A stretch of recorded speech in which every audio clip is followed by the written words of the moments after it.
a white-haired man gently holds a pink-haired girl's hand, confessing his sincere interest in her. He reveals this interest goes way back, showing a memory of them as a young boy and a baby. Back in the present, the white-haired man holds her hand with a gentle, confident smile. The scene shifts to a woman leaving the Butler Cafe daydream, wished well by a butler. Once the customer is gone, the dark-haired butler collapses in relief, complaining about her to his blonde colleague. A patisserie assistant named Oda Kureha angrily scolds the butlers for slacking off just because they're handsome. The butlers immediately bow and apologize, causing Kureha to fluster and privately complain about their charmed lives. Despite her complaints, Kureha proves to be an incredibly fast and skilled pastry chef in the kitchen. The stunning desserts she creates in an instant leave the blonde butler in awe of her speed. Suddenly, Kureha rips off her mask in a panic, crying out, "Oh no!" She dashes out into the rainy night, sprinting across the city crosswalk. She slams a shopping basket from Anymart, filled with merchandise of the same character, onto a counter with a loud thud. The cashier looks at the basket full of identical items and questions the purchase. With a determined grin, Kureha explains that buying merchandise is her sacred duty to save her favorite character. The cashier, a fellow connoisseur it seems, gives an enthusiastic thumbs up, completely understanding the sentiment. Outside, Kureha gratefully clutches her treasures, thanking the gods of merch for her successful haul. As two other fans walk by complaining that the jeweled Doken merch is sold out again, Kureha listens with a satisfied sigh. Her satisfaction turns to shock as she overhears them saying her favorite character isn't popular and will likely be cut from the sequel. The news leaves her standing alone and dejected before a brightly lit entrance. Tearing up, she reaffirms her vow to support her favorite character no matter what anyone else says. The story introduces the setting, an otome game school filled with handsome princes and knights. Her favorite character is revealed a gentle-looking man with glasses, whose unassuming appearance makes him seem like a minor character. The thought of him brings a tear to her eye as she holds her phone. Walking down the street, her thoughts are shattered by a woman's urgent scream, "Watch out!" She turns in confusion, just in time to see a massive truck speeding directly toward her. In a flash of red, the moment of impact is brutally depicted. Kureha comes to, dazed and confused, in an unfamiliar, hazy space. Wiping her eye, she looks around the strange, sky-like void and wonders where she is. A man with dark, curly hair and a pristine white suit appears before her. He introduces himself as a Grim Reaper, responsible for guiding souls to the afterlife. She can only stare back, utterly speechless at his declaration. Her shock finally breaks, and she lets out a horrified guttural scream. She gestures frantically at the surprised Grim Reaper, trying to process the situation. The terrible realization dawns on her as she whispers in disbelief, "I died." Her greatest fear isn't death, but that without her, her favorite character will be in trouble, leaving the Reaper utterly confused. She clenches her fist, explaining that without her support, her fave might be written out of the sequel entirely. She gets right in his face, demanding he understand the gravity of the situation, but he is completely lost. Composing himself, the Reaper explains he's just following procedure as written in his death schedule book. Kureha points out a critical error in the book. Her scheduled death isn't until 2026, and the cause is completely different. The Reaper looks at the book and lets out a massive scream of shock, realizing his mistake. Wah! He panics, terrified of the punishment for his first mistake in a century, while Kureha gets a devilish idea. She casually suggests she might just have to report his error, causing him to beg for mercy, terrified of being erased. Smiling sweetly, she asks if he'll do everything she says to avoid that fate, leaving him stammering. She corners him with a menacing grin, laying out his predicament perfectly. Breaking down in tears, the Grim Reaper completely surrenders and agrees to grant her wish. After her celebration, the Reaper processes her wish to be reincarnated into the world of her favorite game. He sits with her in the void and consults a futuristic device, but finds nothing, admitting failure. She is surprised by his sudden use of modern technology, exclaiming, "Whoa, suddenly digital?" With sparkling eyes, she clarifies her true desire: to be reincarnated so she can be pampered and smothered in love by her favorite character. The Grim Reaper sternly explains this is a major, one-time exception, and no complaints will be accepted. Kureha, back in her original form, gratefully thanks the Grim Reaper, telling him he's not a total monster. The scene shifts. revealing a peaceful, sunlit town with timber-framed houses. Her favorite character, now her father, gently holds her as a baby, calling her Diana as she internally groans. A sprawling mansion comes into view as she inwardly screams that this is not what she wanted. Wah! A baby's cry echoes from the grand estate. As the baby Diana cries, a gentle hand reaches for her, and a voice coos for his precious Diana. Her father joyfully lifts her into the air, making her laugh with delight. Baby Diana beams with pure happiness, her laughter echoing. Watching them, a maid notes how much the lady loves her father, while another servant informs him it's time to leave. As her father prepares to put her down, asking if it's time already, baby Diana's face falls in disappointment. He hands her a blonde doll in a purple dress, asking her to be a good girl with Cindy. Diana beams, hugging her new doll Cindy with pure joy. Overcome with emotion, her father clasps his hands and declares that his daughter is an absolute angel.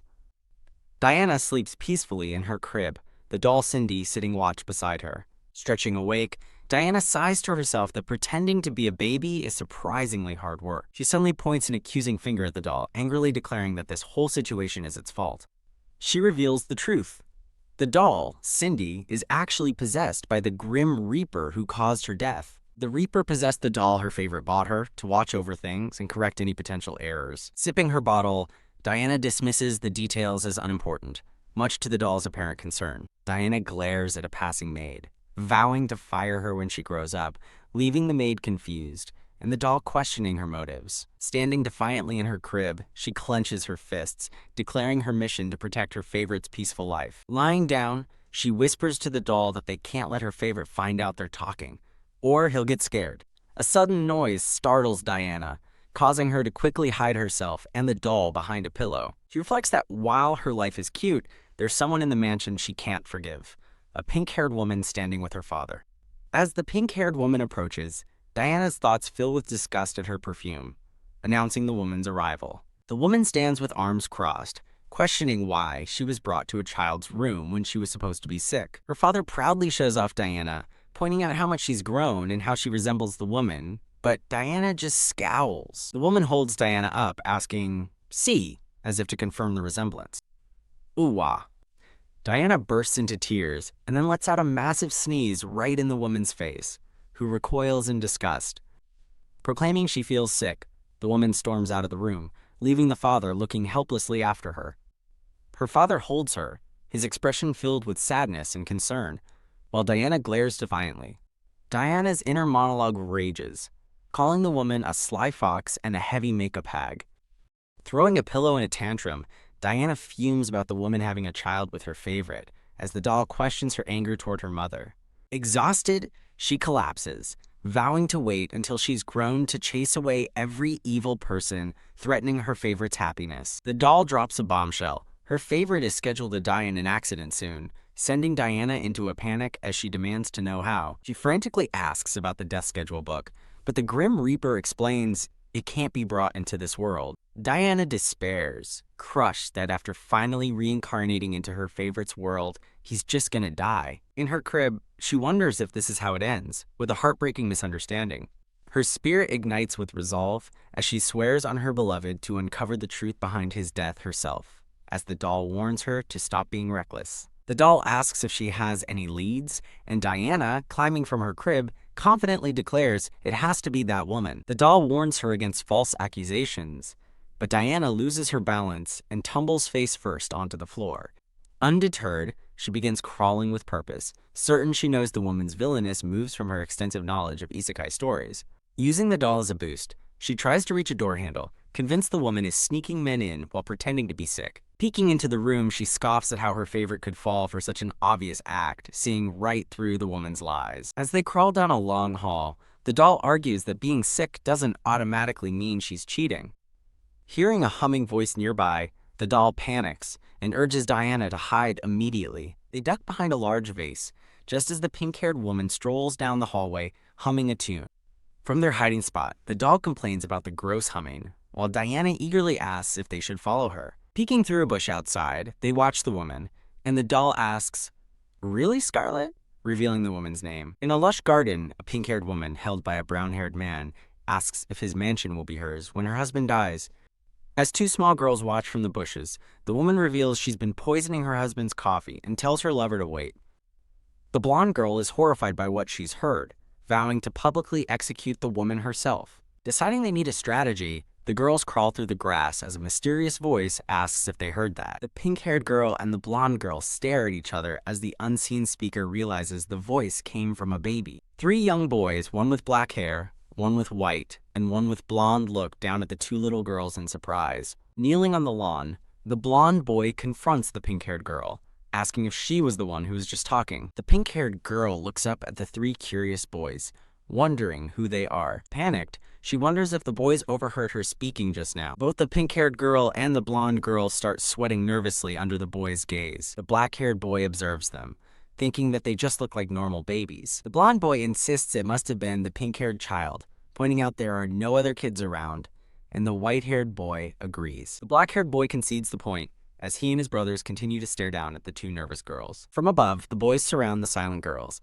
with the black-haired boy urging one of them to try talking again. The black-haired boy tells his blonde brother, Freddie, that it was just his imagination, because babies can't talk. Recalling their own infancy, the white-haired boy remembers being able to sing perfectly at age 1. The blonde boy argues that talking babies are normal, but the black-haired boy looks doubtful.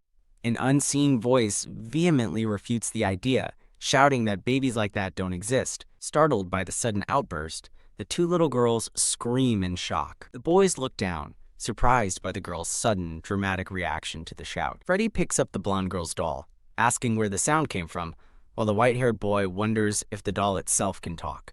Finally speaking up, the pink-haired girl points at the boys, demanding to know who they are and why they're here. The black-haired boy calmly introduces himself as Ethan. The white-haired boy, still holding the doll, says his name is Elias. The blonde boy cheerfully introduces himself as Freddie and announces that the three of them are triplets. The pink-haired girl is stunned, realizing she stumbled upon a group of overpowered triplets. The three boys stand together, a formidable and sparkling trio. Elias asks the little girls where their parents are, concerned that they came to the estate all by themselves. The boys worry it's dangerous for kids to travel alone, but Freddie dismisses their concern, saying it's easy with a carriage. Holding a book, Ethan explains that they came to the estate to meet Professor Wisdom. Ethan is stunned when the pink-haired girl nervously confirms that she is Professor Wisdom's daughter. He eagerly holds out the book for an autograph, as she has a shocking realization. Her favorite character has published a book. The blonde girl asks if her father is really that amazing, but the pink-haired girl is too stunned to answer. A flashback reveals her favorite character was Julian Wisdom, a supporting history teacher in a game she once played. She tearfully realizes that fan demand must have led to her favorite character getting his own story and book. The blonde girl observes that there are things even she doesn't know, causing the pink-haired girl to grunt with frustration. Clutching the book, she internally fumes at how frustrating it is to be in the dark about her favorite character's life. Freddie interrupts, asking what she was looking at, and scolds her for watching the indecent couple in the gazebo. The pink-haired girl throws her hands up in a panic, yelling at the boys that they shouldn't look. Peeking through the bushes, a confused Freddie wonders what she's talking about, as there's nothing there. The boys look up to see the gazebo is now empty, realizing with a start that the little girls have vanished too. Crawling with fierce determination, the pink-haired girl vows to hurry and find the scheming couple. Ack! Distracted by her mission, she trips over a small rock and tumbles through the grass. As the blonde girl's doll asks if she's okay, she curses her weak baby body for giving out from exhaustion. Ethan finds her on the ground and gently lifts her into his arms, kindly asking where she wants to go. Freddie takes her hand and offers his help, with all three triplets now gathered around her. The pink-haired girl is passed from one brother to another. Now riding on Elias's shoulders, she looks down in astonishment at her sudden elevated view. Surrounded by the helpful triplets and the blonde girl, the pink-haired baby smirks, realizing she can use their help to her advantage. A blonde boy, holding the doll Cindy, notes with a smile that the pink-haired girl is definitely plotting something bad. With a fierce and determined expression, the pink-haired girl declares, "Let's go on a witch hunt together." The blonde boy's eyes sparkle with excitement as he exclaims that a witch hunt sounds super fun. The pink-haired girl points toward a gazebo, claiming the witch who was just there is trying to curse her father to death. In her imagination, a long, pink-haired woman drains the life from her father as she vows that with their combined power, they'll defeat the witch. With the pink-haired girl on his shoulders, a white-haired boy and his friends agree that the plan sounds awesome and will do it for Professor Wisdom. Against the night sky, the group's voices echo in agreement, deciding to set off on their witch hunt. The determined group of children charges toward the brightly lit mansion in the dead of night. In a luxurious bathtub, the pink-haired woman's lover asks her what she meant by her previous statement. He whispers intimately to her, questioning if her husband engages in similar activities in the bathroom. But she just laughs it off. She dismisses her husband as boringly writing a book, while he is shown diligently working at his desk. Her lover leans in close, wondering what her husband's face would look like if he knew she slept with a commoner. The woman replies, "Who knows?" and recalls her husband being useless during their daughter's conception, claiming she did all the work. She laments that while her sister married well, she was forced to marry a second son with no inheritance, calling her situation pitiful. She complains about her lame husband, as a flashback shows him holding their scowling baby daughter. As the two discuss killing the baby with poison, the woman notes it would be too suspicious, unaware her daughter is listening from the window. The pink-haired baby glares from the window, her fury manifesting as small demonic horns. The woman assures her lover not to worry as they share a kiss, and he replies that he's counting on it. A sudden loud crash startles the couple in the tub, who look up in alarm and shout, "What?" Reflected in the window, the children scream as the ladder they were on snaps, sending them plummeting to the ground. Wah! The ladder gives way completely, and the children fall helplessly through the air. The baby rages internally, furious that the old hag would kill her beloved favorite for her own convenience. Throwing a tantrum on the ground, she curses the damn Villainess, while the doll scolds her for using foul language, calling her a villainess too. The doll asks the baby if she should be more concerned about her own life, reminding her that the woman threatened to poison her too. With a devilish smirk, the baby dismisses the threat, causing the doll to realize there's no sign of impending death on her.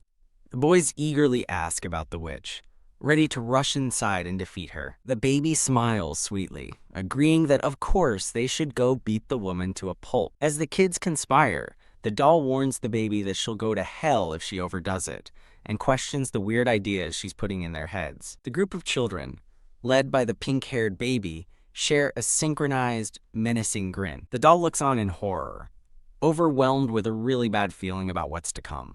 As the pink-haired baby crawls down a dark hallway, a voice from off-screen calls out, "Lady Diana?" An old man in a nightcap spots her, panicking and wondering why she's out of her room and where the maids are. He desperately calls for Lady Diana to wait as she crawls away with surprising speed. The old man watches in utter shock as the baby seems to fly down the corridor, screaming her name in disbelief. The scene reveals she's actually riding on the back of a cloaked boy named Elias, cheerfully telling him to keep up. In his study, her father writes diligently at his desk when a meow sounds from outside. He looks out the window but sees nothing, as the blonde boy hides in a tree, wondering if she isn't there. Russell! A sudden noise from inside his room catches her father's attention, and he turns with a startled look. He stares in shock at the doll, Cindy, standing alone in the doorway, and calls out her name. Her father and the doll stare at each other, both sweating nervously in the tense silence. "Bull!" A rope suddenly appears and yanks the doll away as a dark-haired boy pulls her out of the room. Stunned, her father wonders if the doll just moved as he watches the boy drag Cindy away. The doll is dragged unceremoniously from the room by the rope, and her father calls out, "Cindy!" again in disbelief. He runs out of the room in a panic, shouting Cindy's name. As the boy drags the doll down the hall, the doll internally questions what is happening. The doll laments the absurdly obvious handmade trap that no sane adult would fall for, certain it won't work.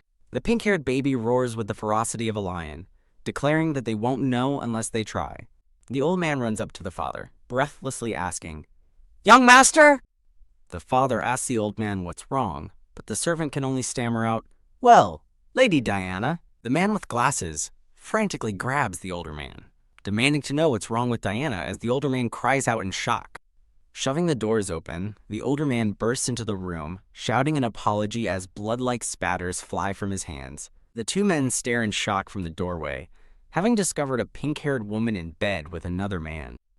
Caught in the act, the flustered pink-haired woman demands to know why they are in her room. The man with glasses angrily points at the couple, identifying the woman as Scarlet as a dark aura envelops him and his companion. Filled with cold fury, the older man announces that it is time to pass judgment on the cheating pair. A flashback shows the three triumphant children who exposed the plot: the pink-haired baby, the black-haired boy, and the blonde girl. The blonde girl wonders aloud if this perfectly executed plan is what they call poetic justice. The scene transitions to the exterior of a grand and stately mansion. Their plot foiled, the bound Scarlet and her lover are shamefully escorted away by armored guards. Inside a lavish room, a noblewoman and her maid bow deeply, offering their most sincere apologies. The women continue to apologize for their children's behavior, but the man holding the pink-haired baby dismisses their concerns. Looking down at his sleeping daughter, the man gratefully explains that if the children hadn't intervened, both he and his child would be dead. The pink-haired baby sleeps soundly and peacefully in the safety of her father's arms. The black-haired noblewoman looks on with a troubled expression, contemplating the serious implications of the events. Panicked, the noblewoman and her maid rush out of the estate at night. Inside, the blonde girl sits with the three boys, as the narrator expresses a heartfelt desire to thank them. The man holding his baby and the noblewoman share a tender, grateful look. The blonde girl feels a strange sensation, her vision blurring and doubling as she looks around the room in confusion. The baby's father and the noblewoman turn their heads, their expressions showing mild surprise. The noblewoman waves goodbye to her sons, reminding them that it's time to go home now that they have their autographs. But the boys rush forward, insisting they must greet the baby before they leave, as their mother tries to stop them. Stirred by the commotion, the pink-haired baby wakes up, rubbing her sleepy eyes. Her father encourages his grumpy-looking daughter to say bye-bye to her brothers. The three young boys stare at the baby with wide, adoring, and slightly flushed expressions. Waking up fully, the pink-haired baby offers a bright smile and reaches out her little hand. A small hand gently takes an adult finger. The white-haired boy, Elias, looks down in gentle surprise as the baby holds onto his finger. The other two boys watch the sweet interaction with expressions of pure shock and awe. Now held by the black-haired boy Ethan, the curious baby looks up at him as he stares back in amazement. The blonde boy, Freddie, decides it's his turn, leaning in to give the baby a gentle kiss on the cheek. The three boys gather around the pink-haired baby, playing with her joyfully as the adults and the blonde girl watch the heartwarming scene. Years later, the pink-haired protagonist, now a young man, looks on with an exasperated expression. The blonde girl, now a bit older, sits alone on a bench with a forlorn look. The triplets have grown into handsome young men, each with their own distinct, charming presence. The blonde triplet, Freddie, now a young man, flashes a bright and cheerful smile as he waves. The scene shifts to the exterior of the mansion, where a figure can be seen through an upper window. Inside, the pink-haired protagonist, now a young woman, diligently scrubs the hallway floor on her hands and knees. A caption describes the loving, modest life shared by the doting father and daughter duo. She stands up from her work, bucket in hand, beaming with pure, unadulterated joy. A maid rushes over in a panic, asking her milady why she is doing chores. The pink-haired woman cheerfully explains she's cleaning, but the maid insists it's a maid's job, not hers. The terrified maid immediately offers a deep, trembling apology. She vigorously wrings out a wet rag over a wooden bucket. She blissfully presses a freshly laundered shirt to her face, reveling in washing her idol's sweaty clothes by hand. In the garden, she lovingly tends to blue roses, determined to fill the mansion with beautiful plants for her idol. In a flurry of motion, she expertly prepares elaborate treats, aiming to provide peak nutrition for her idol's brain. With an ecstatic, obsessive glee, she declares that there is nothing in the world that could make her happier. Her work is interrupted as she hears a voice from off-panel announce, "I'm home."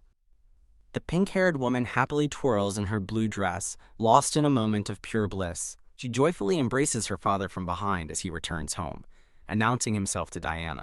Diana excitedly tells her father she's prepared lots of cake for him to enjoy with her, and he happily agrees. As the father and daughter walk off arm in arm, two maids comment on their unusually close bond.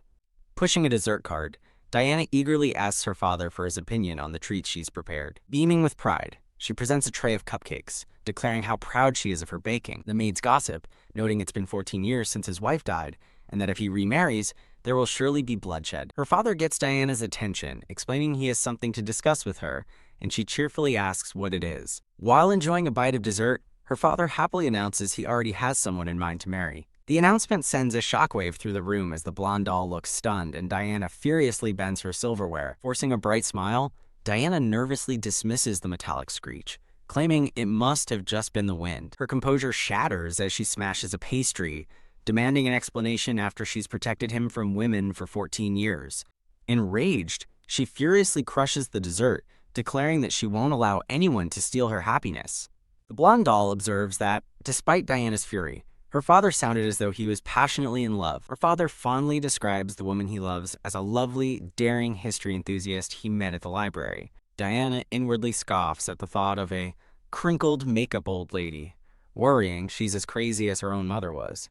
Taking her hand, her father gently reassures her that she and the woman will get along, asking for her blessing. Furious, Diana works Doe with a vengeance, incensed that he would ask for her approval to marry a stranger. She seeks validation from the blonde doll, who wryly comments that Diana would be the type of mother-in-law to complain online. The doll reveals the woman's identity, Clarice Copernicus, a 35-year-old count's daughter and history lover. Diana demands to know how the doll has this information, and the doll explains her father was babbling about it earlier. As they knead dough, the blonde doll tells a distracted Diana that there's one thing that bothers her. The doll leans in close, delivering a dire warning. Her father is showing signs of death again. Diana freezes in horror, dropping the dough as the shocking news sinks in. The scene transitions to a grand mansion at night, with music floating from an upper balcony. Inside, Freddie serenely plays a melody on a grand piano. The three grown-up triplets relax in a luxurious room. Freddie at the piano, Elias playing pool, and Ethan reading. Freddie stops playing to announce he heard from a maid that Professor Wisdom has finally proposed to their mother. Ethan smiles, unsurprised, noting that he always thought his history-obsessed mother would get along with the professor. Freddie recalls how they had to practically force the two to meet in the library just a few months ago. Taking his shot, Elias comments that it's just like the professor to take so long, and Ethan agrees. Elias remarks that someone's death allows them to finally proceed with their plan, and Freddie agrees, calling the deceased an old geezer. Ethan closes his book with a serious expression, reminding his brothers they must remain vigilant to achieve their true objective. Back in the kitchen, Diana is shell-shocked, whispering in disbelief that her favorite character is dead. Snapping out of her daze, she violently shakes the blonde doll, furious that such crucial information was delivered so casually. The doll explains that Diana seemed unapproachable after her talk with her father, leaving no opportunity to break the news. Diana grabs the doll, demanding to know when it happened, but the doll chides her for ignoring unfavorable truths. Rendered speechless by the accusation, Diana glares intensely as the doll notes that she's being ignored. With a flash of realization, Diana points forward, blaming the sow who tricked her father for everything. She aggressively rolls out dough, vowing to prevent her favorite character from getting a romantic partner, especially if it leads to his death. She proudly presents her finished creation, a loaf of bread perfectly shaped like her father's head. Carrying her father bread on a peel, Diana confidently declares that this is how isekai stories work, and the woman must be the cause. With a villainous grin, Diana announces her mission to save her people, as the doll dryly observes that she looks more evil herself. Her father expresses concern about her going to a retreat alone, suggesting she take a maid for support. Carrying her suitcase and doll, Diana cheerfully insists she'll be fine, claiming it's more convenient to travel alone. When he questions her reasoning, she pauses before brightly claiming she wants to focus on her sketching. Though her father seems to accept the excuse, the blonde doll sweats nervously, wondering if they'll truly be okay. Diana bids her father farewell with a sweet kiss on the cheek, while he reminds her to be careful. She waves energetically from the window of the moving carriage as she begins her journey. The blonde doll sighs with a weary expression, marveling at how easily her companion can lie.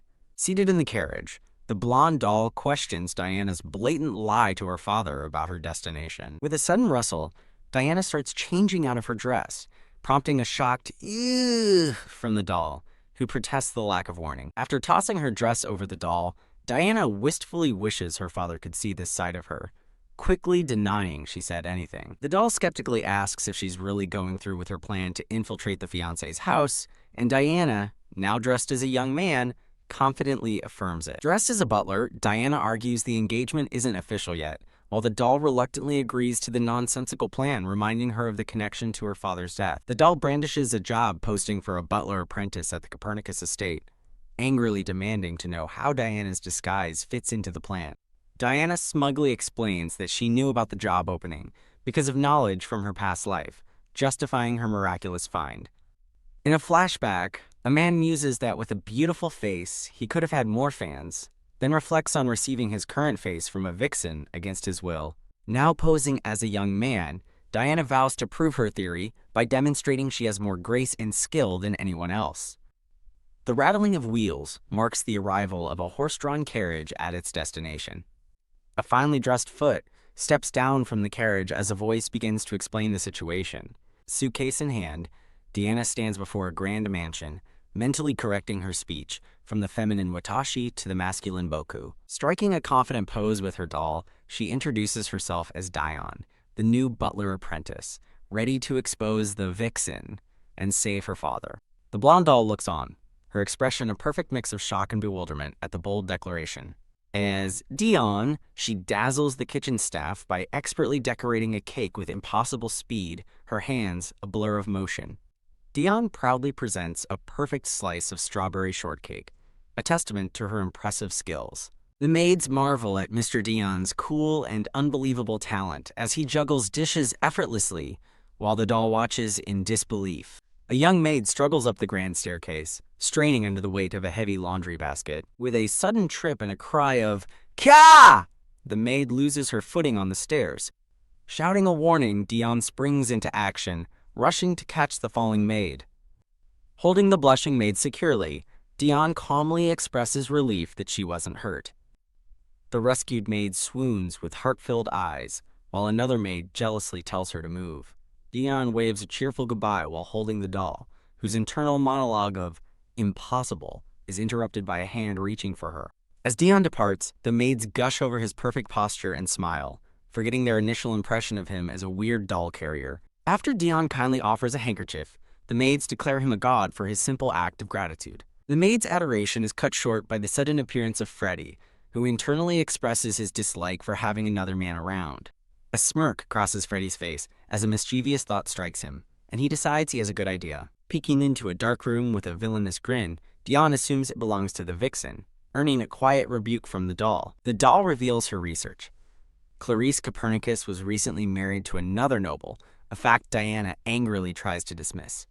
Dion reacts with shock, immediately assuming the woman must have cheated to become divorced. The doll corrects her, stating the woman was widowed and scolding her for jumping to such a cruel conclusion. The doll adds a crucial detail.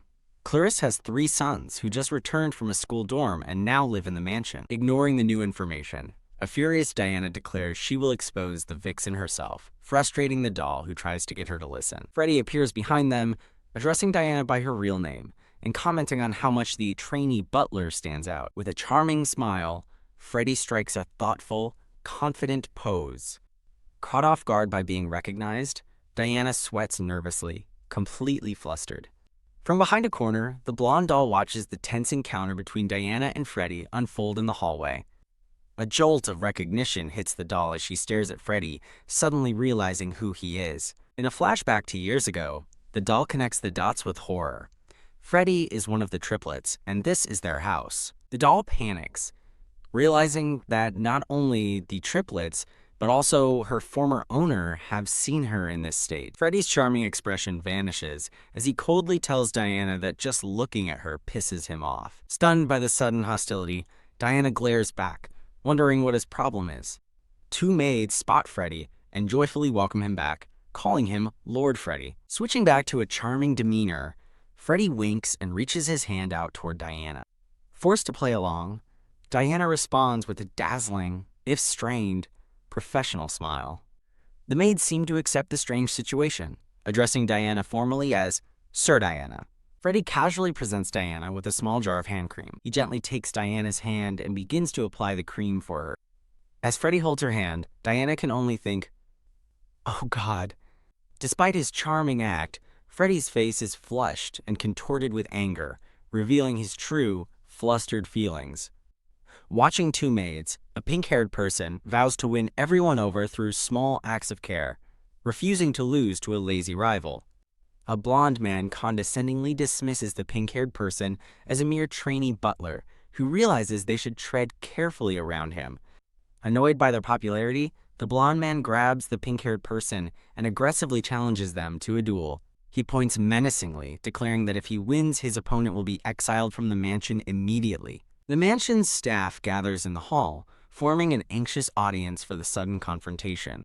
The blonde man turns on the charm, announcing to the adoring maids that he has a special performance just for them. With a confident and flirtatious smile, he prepares to win over the crowd. His announcement sends the staff into a frenzy, with the maids swooning in excitement. He sits at the grand piano and begins to play, filling the hall with a beautiful melody. Lost in the music, he plays with a serene and captivating expression on his face. Two maids sigh that Lord Freddie's performance is dreamy, and his voice sounds like an angel's. An observer notes the contest for the maids' hearts is on, and while Freddie has the advantage, Diana intends to compete anyway. With a bored expression, the pink-haired person calmly accepts the challenge, surprising Freddie. As someone notes how easily the challenge was accepted, the pink-haired person realizes that Diana has suddenly vanished. Peeking from behind a door, Diana is horrified to see someone approaching with two lit torches. The pink-haired person steps forward to take their turn in the duel, calmly asking Freddie if they can begin. Freddie stares back in abject terror, demanding to know what kind of monster his rival truly is. The onlooking staff is just as bewildered, their faces a mixture of confusion and shock. In a dramatic reveal, the pink-haired person stands ready for their performance, holding two blazing torches. With intense focus, they begin a dangerous and dazzling fire dancing routine for the stunned audience. Both Freddie and Diana watch in wide-eyed shock as the fiery spectacle unfolds before them. They move with astonishing grace, spinning the flaming torches in a breathtaking, acrobatic display. Amidst the swirling flames, their expression remains impossibly cool and concentrated. The entire staff is utterly captivated, their faces filled with pure awe and excitement.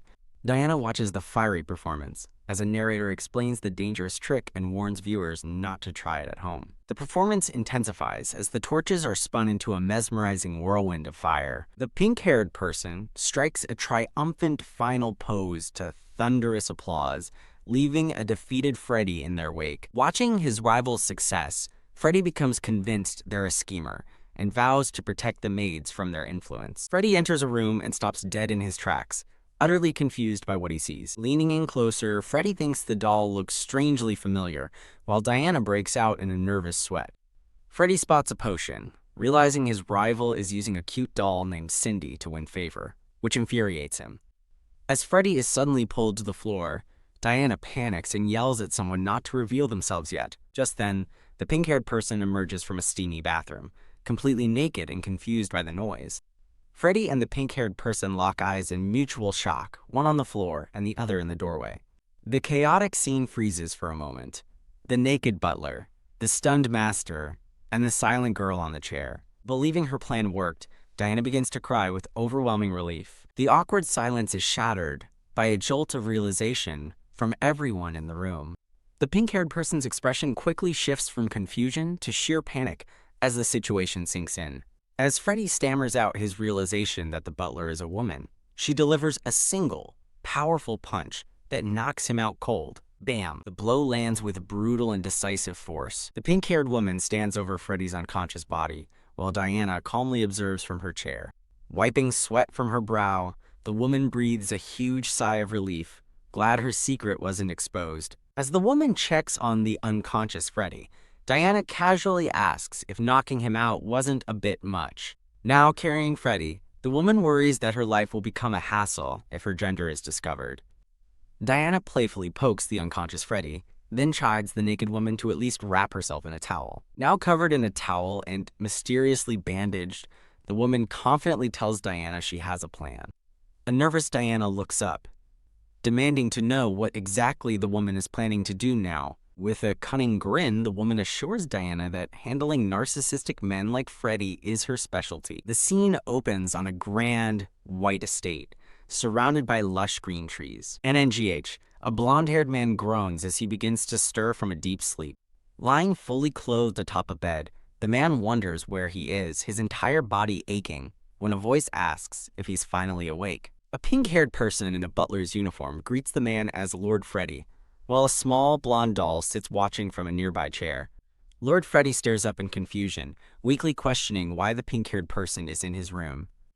A brief memory flashes, showing a surprised-looking woman with long pink hair. His face flushing bright red, Freddy jolts in sudden recognition, pointing a trembling finger and shouting, "You!" The pink-haired person calmly offers Freddy a teacup as he sits up, and he suspiciously asks what's in it. A tiny, pouty version of Freddy wonders why he's not being served tea, the standard morning beverage. The pink-haired person explains that hot water improves circulation in skin, a perfect choice for Lord Freddy, who values his beauty. Impressed by their thoughtfulness, Freddy takes the cup with a slightly mollified HMPH. Lord Freddy takes a calm sip from the ornate white and gold teacup. Suddenly remembering the real issue, Freddy exclaims that they're a woman, just as the pink-haired person presses a warm towel to his face. The pink-haired person expertly massages his face with the steamed towel, explaining its beauty benefits, while Freddy sighs in unexpected pleasure. With the towel covering his eyes, Freddy asks if this is an attempt to win him over, and the pink-haired person answers with a simple yes. They propose a deal. If he agrees to forget what he saw, they will help him achieve a new level of beauty. Gently cradling his face, the pink-haired person confidently states they can be extremely useful to Lord Freddy, asking for his decision. A pleased-looking Freddy admires his reflection in a golden hand mirror, a sly smile on his face. Springing up, Freddy excitedly points at the pink-haired person, officially appointing them his personal beauty specialist. The pink-haired person bows with a grateful smile, promising to do their best to be of service. Freddy gives a confident smirk, warning them not to get abandoned by him. The nearby doll is comically warped in shock by the sudden turn of events. Later in the hall, a blonde girl in a purple dress notes that the pink-haired person, who is cleaning, seems to be in a very good mood. With a wicked grin, the pink-haired person thinks about how easily they've gained access to the family's exclusive library. Freddy hands a golden key to the pink-haired person, who requests library access to research his beauty regimen.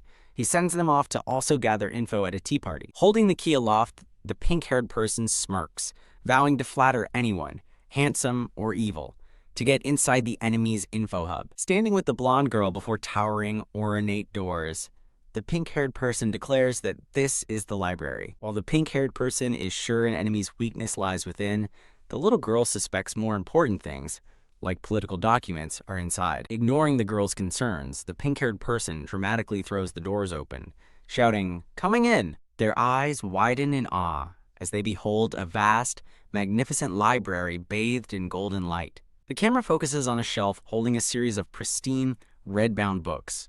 A stern voice calls out, asking the pink-haired person's name as a man with black hair appears. The pink-haired person is instantly captivated, drooling with a love-struck expression while staring at the books. The blonde girl, Cindy, tries to get their attention, nervously calling out Diana. With hearts in her eyes, Diana declares that she's found her fave in a place that must be paradise. Diana dashes toward the bookshelf to admire her fave, only to be stopped by the sight of someone else, while Cindy watches in dismay. Cindy lets out a startled gasp. A nervous Cindy looks up at the leg of a man standing nearby.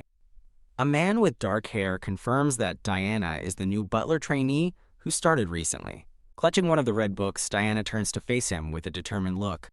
With his arms crossed, the man angrily demands to know what she's doing in front of the esteemed Professor Julian's books. A memory shows a young boy resembling the man excitedly presenting a book to a tiny pink-haired girl. As the man and Diana face off, a shocked Cindy realizes he's the boy from Diana's past. A promotional art piece shows a pink-haired woman with a knowing smirk, holding a glowing blue orb. Back in the library, Diana and the dark-haired man stand opposite each other, with Cindy looking on. The dark-haired man stares intently, his expression unreadable. The memory of the young boy and pink-haired girl reappears, highlighting his excited face as he held the book. Looking straight at him, Diana asks if he is the owner of the books on the shelf. Panicked, Cindy tries to snap Diana out of her trance, reminding her he's the young master of the house. The young master glares, stating he can't let her leave until she explains what she was doing with his precious bookshelf. Diana, the blonde toddler, frets that going against an employer's family always ends badly as a flashback shows a maid arguing with a man. A tiny Diana reminds the pink-haired person of their mission, save her favorite, and expose Julian's fiancé. Urging them not to get kicked out, Diana's inner voice frustrates the pink-haired person, who internally shouts her name. With a firm grasp, the pink-haired person and a dark-haired man seal their connection with an intense handshake. The pink-haired person beams, joyfully spreading their arms and welcoming a fellow fan. With sparkling eyes and a huge smile, the pink-haired person is completely overcome with excitement. The dark-haired man looks bewildered as the pink-haired person holds his hands, hesitantly repeating, "Fellow fans are welcome." Shifting to a serious demeanor, the pink-haired person methodically pulls on their crisp white gloves, ready for business. With expert speed and precision, the pink-haired person begins efficiently organizing the library's bookshelves. Holding a book, the pink-haired person catches themselves, quickly retracting a comment about my favorite. Presenting the well-preserved book, they explain it's an early work by Professor Julian Wisdom and the catalyst for his research, making them emotional. The dark-haired man is stunned, realizing the pink-haired person knows obscure fan information and begins to ask a question. He trails off, asking if they are also the teachers, to which the pink-haired person replies with a confident smirk. The dark-haired man pulls out a blue book, challenging them to identify the rare volume he's found. He proudly explains it's the incredibly rare, recalled first edition of the author's debut novel. The pink-haired person calmly confirms its authenticity, impressing the man, who admits, "You're good." The two share a mischievous laugh, united in their fandom, while Diana watches from the side in utter disbelief. A flashback reveals that Diana was a child prodigy who had read every book by age 4, a natural feat for the 30-year-old woman inside her. In another memory, a young Diana fiercely glares at any woman who dares to approach her favorite author for an autograph. The dark-haired man reflects that he expected Diana to be more possessive of Julian, but he was mistaken. Clasping their chest with renewed determination, the pink-haired person declares, "Now it's my turn." Watching from the side, a shocked Diana realizes what's about to happen. The dark-haired man grows nervous, wondering if she's actually going to reveal her secret weapon. The pink-haired person triumphantly reveals a collection of photos and chibi dolls of a brown-haired man with glasses.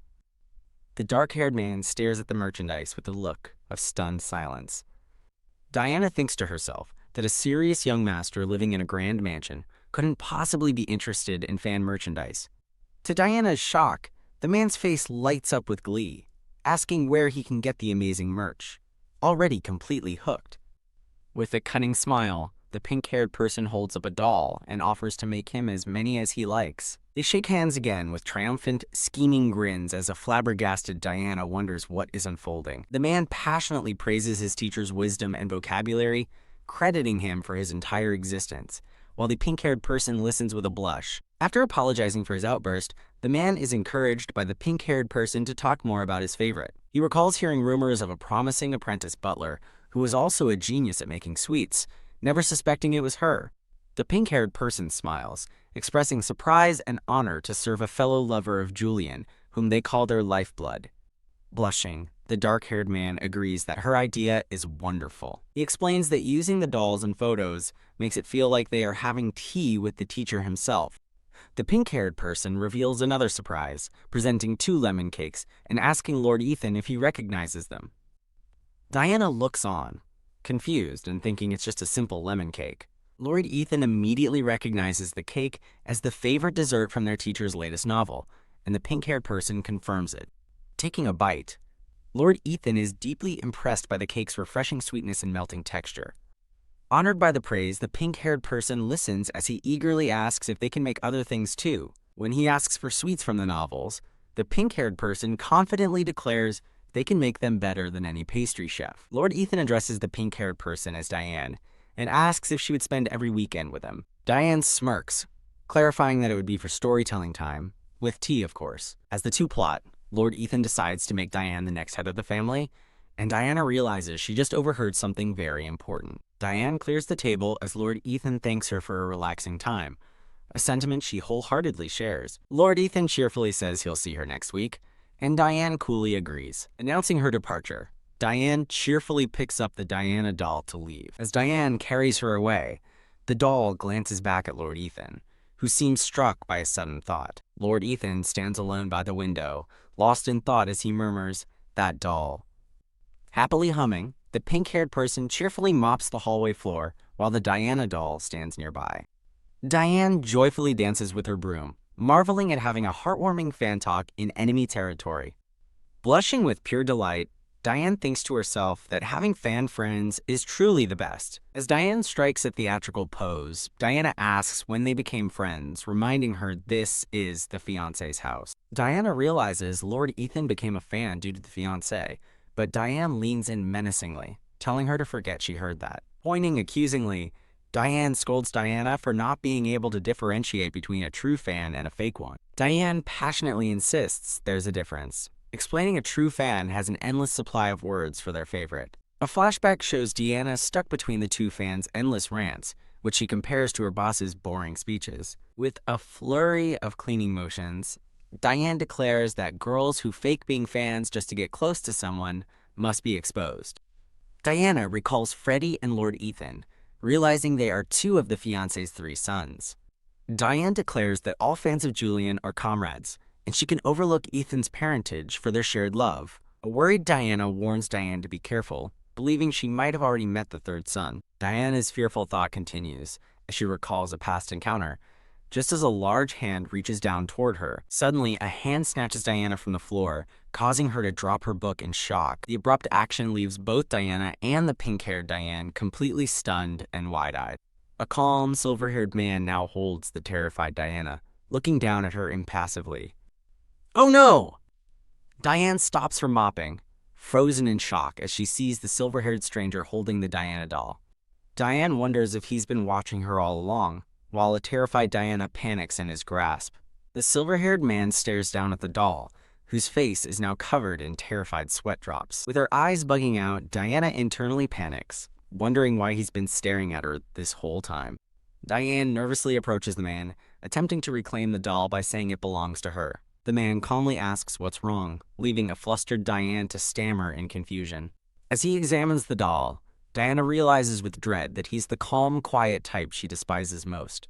A memory surfaces of a similar magnetic stereotype, surrounded by fawning women, reinforcing her dislike. A tense standoff unfolds between a nervous Diane and the stoic, silver-haired man holding the doll. He asks if there's a problem, and a startled Diane quickly waves her hand to deny it. The man calmly wonders aloud how a voice could come from the doll, sending Diane into a panic. Just as Diane insists a doll can't talk, the Diana doll lets out a huge and undeniable sneeze. Achoo. A jolt of shock runs through Diane as she reels back from the sound of the sneeze. "Whoa," the man says, surprised the doll sneezed and now genuinely curious about how it works. In a flash, the Diana doll is suddenly tossed through the air. A hand swoops in to catch the flying doll, just before it hits the impassive silver-haired man. Diane successfully catches the doll, clutching it with a look of profound concern. Held tightly by Diane, the doll thinks that since she's been discovered, she has no other choice. Diane points dramatically at the man, challenging him to a fight, as Diana laments their immediate resort to violence.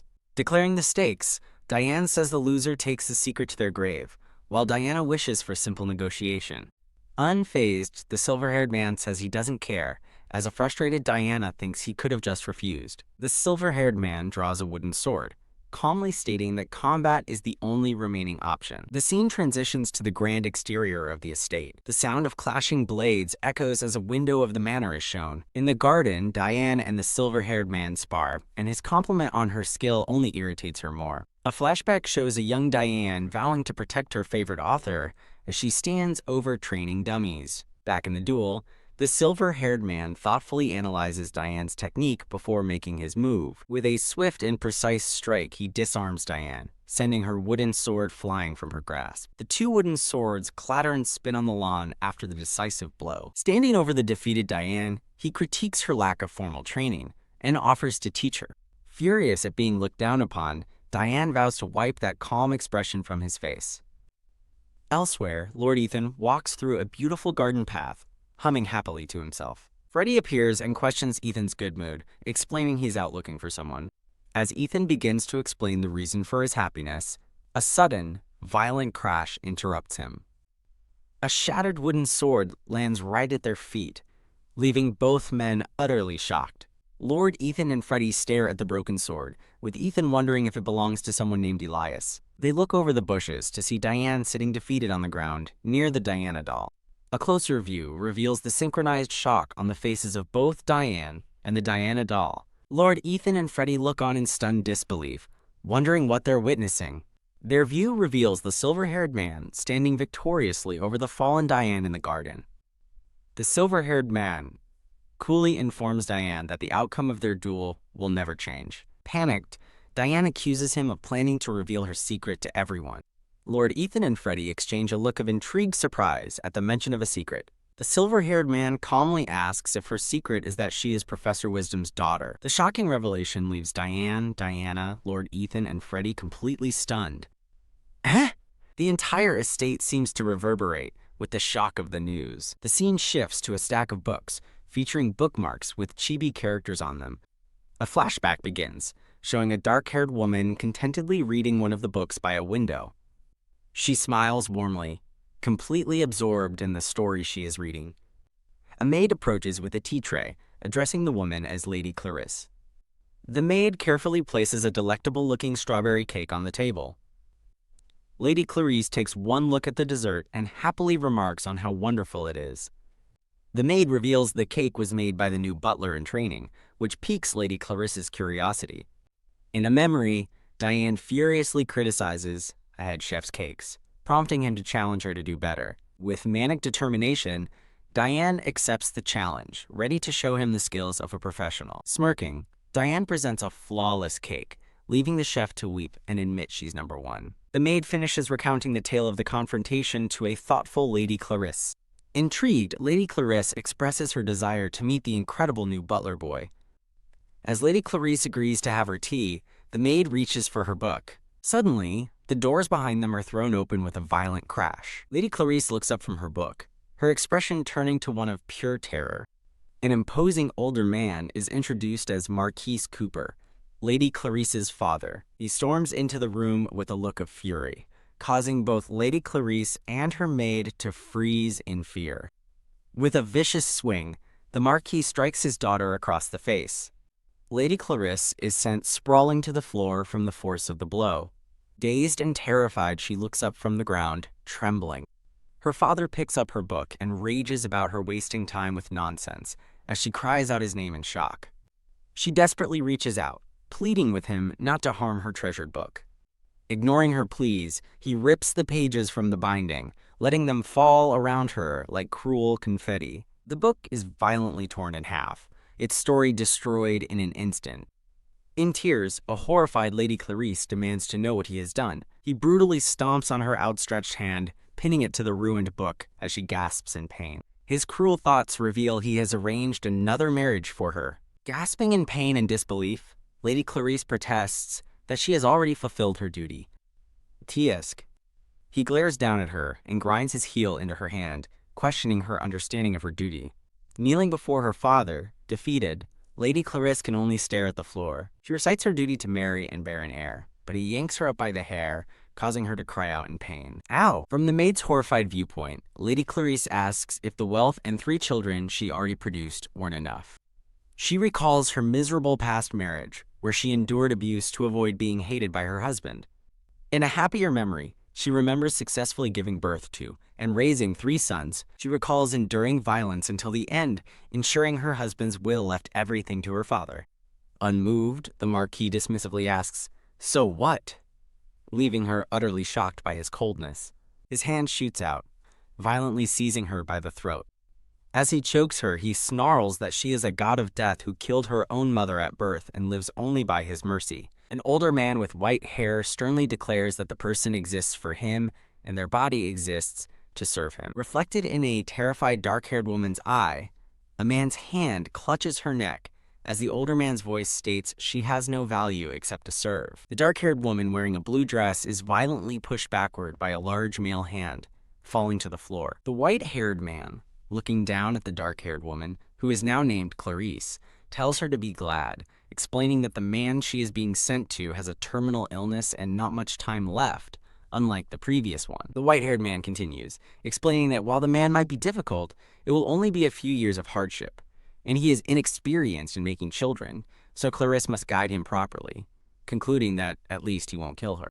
Clarice lies on the floor, surrounded by open books and scattered papers, looking distressed with tears in her eyes. Clarice gasps while lying on the floor, clutching a book, thinking that she doesn't want to repeat such an act with someone she doesn't love. A man's hand roughly grabs Clarice's face, silencing her, as his furious voice declares, "Enough of this nonsense," and orders her to obey, stating she has no right to choose. A brown-haired maid kneels beside the fallen Clarice, calling out her name in alarm, as Clarice lies unconscious on the floor next to scattered books. The white-haired man stands in a grand hallway, speaking to a black-haired man in a suit, mentioning that he heard there's a pest getting close to Clarice. The white-haired man looks intently at the black-haired man, asking if he understands his unspoken threat, to which the black-haired man responds with a hesitant, "Yes?" The white-haired man turns away, stating that if a novelist goes mentally unstable and commits suicide, no one would find it strange. The scene transitions to the exterior of a grand mansion, with narration stating that such serious events were unfolding inside,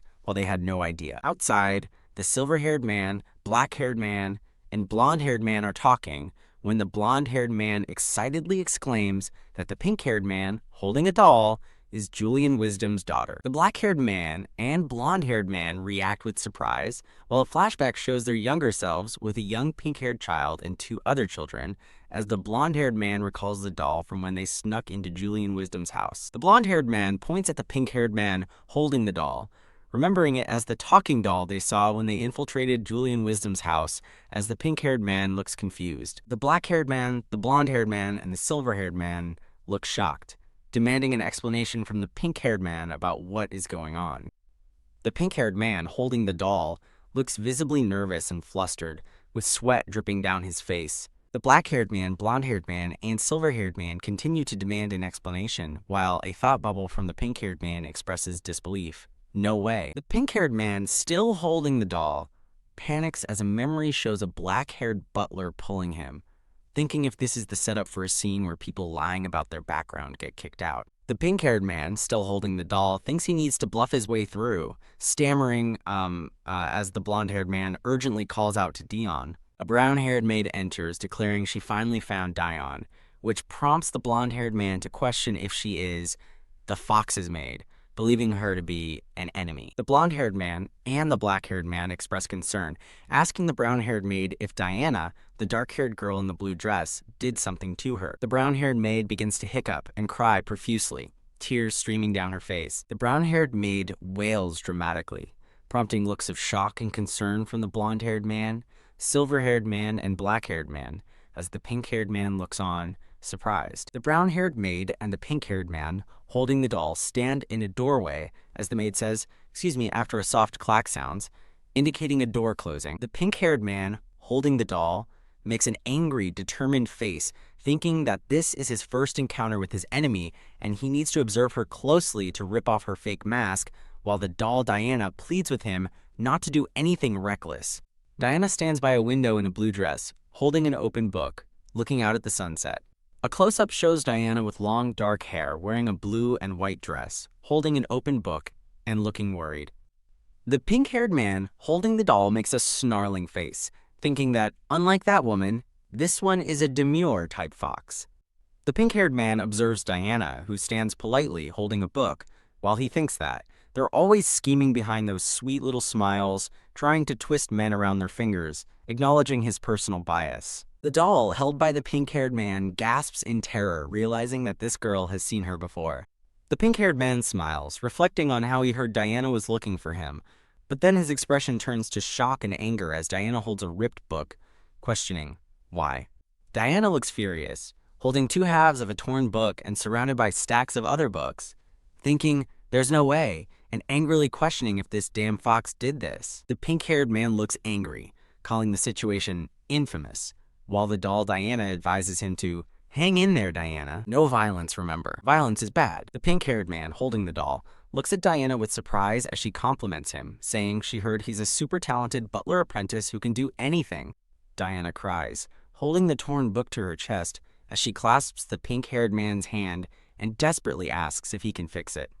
Diana, still crying, holds the book and the pink-haired man's hand, offering to pay as much as he wants if he can fix it, as the pink-haired man looks confused. Diana cries profusely, clutching the torn book, begging him to save the book. Diana kneels on the floor, holding the book, while the brown-haired maid exclaims, "My lady!"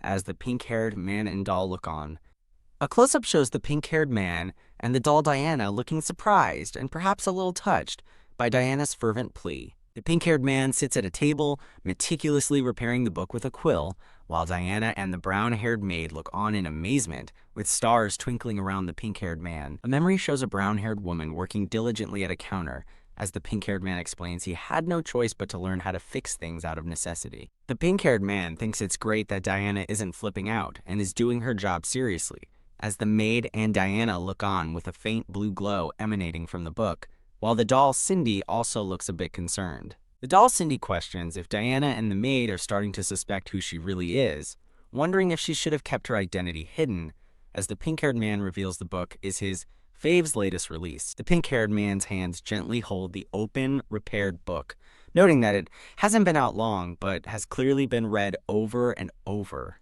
admitting that when he first heard it was torn, he almost felt murderous.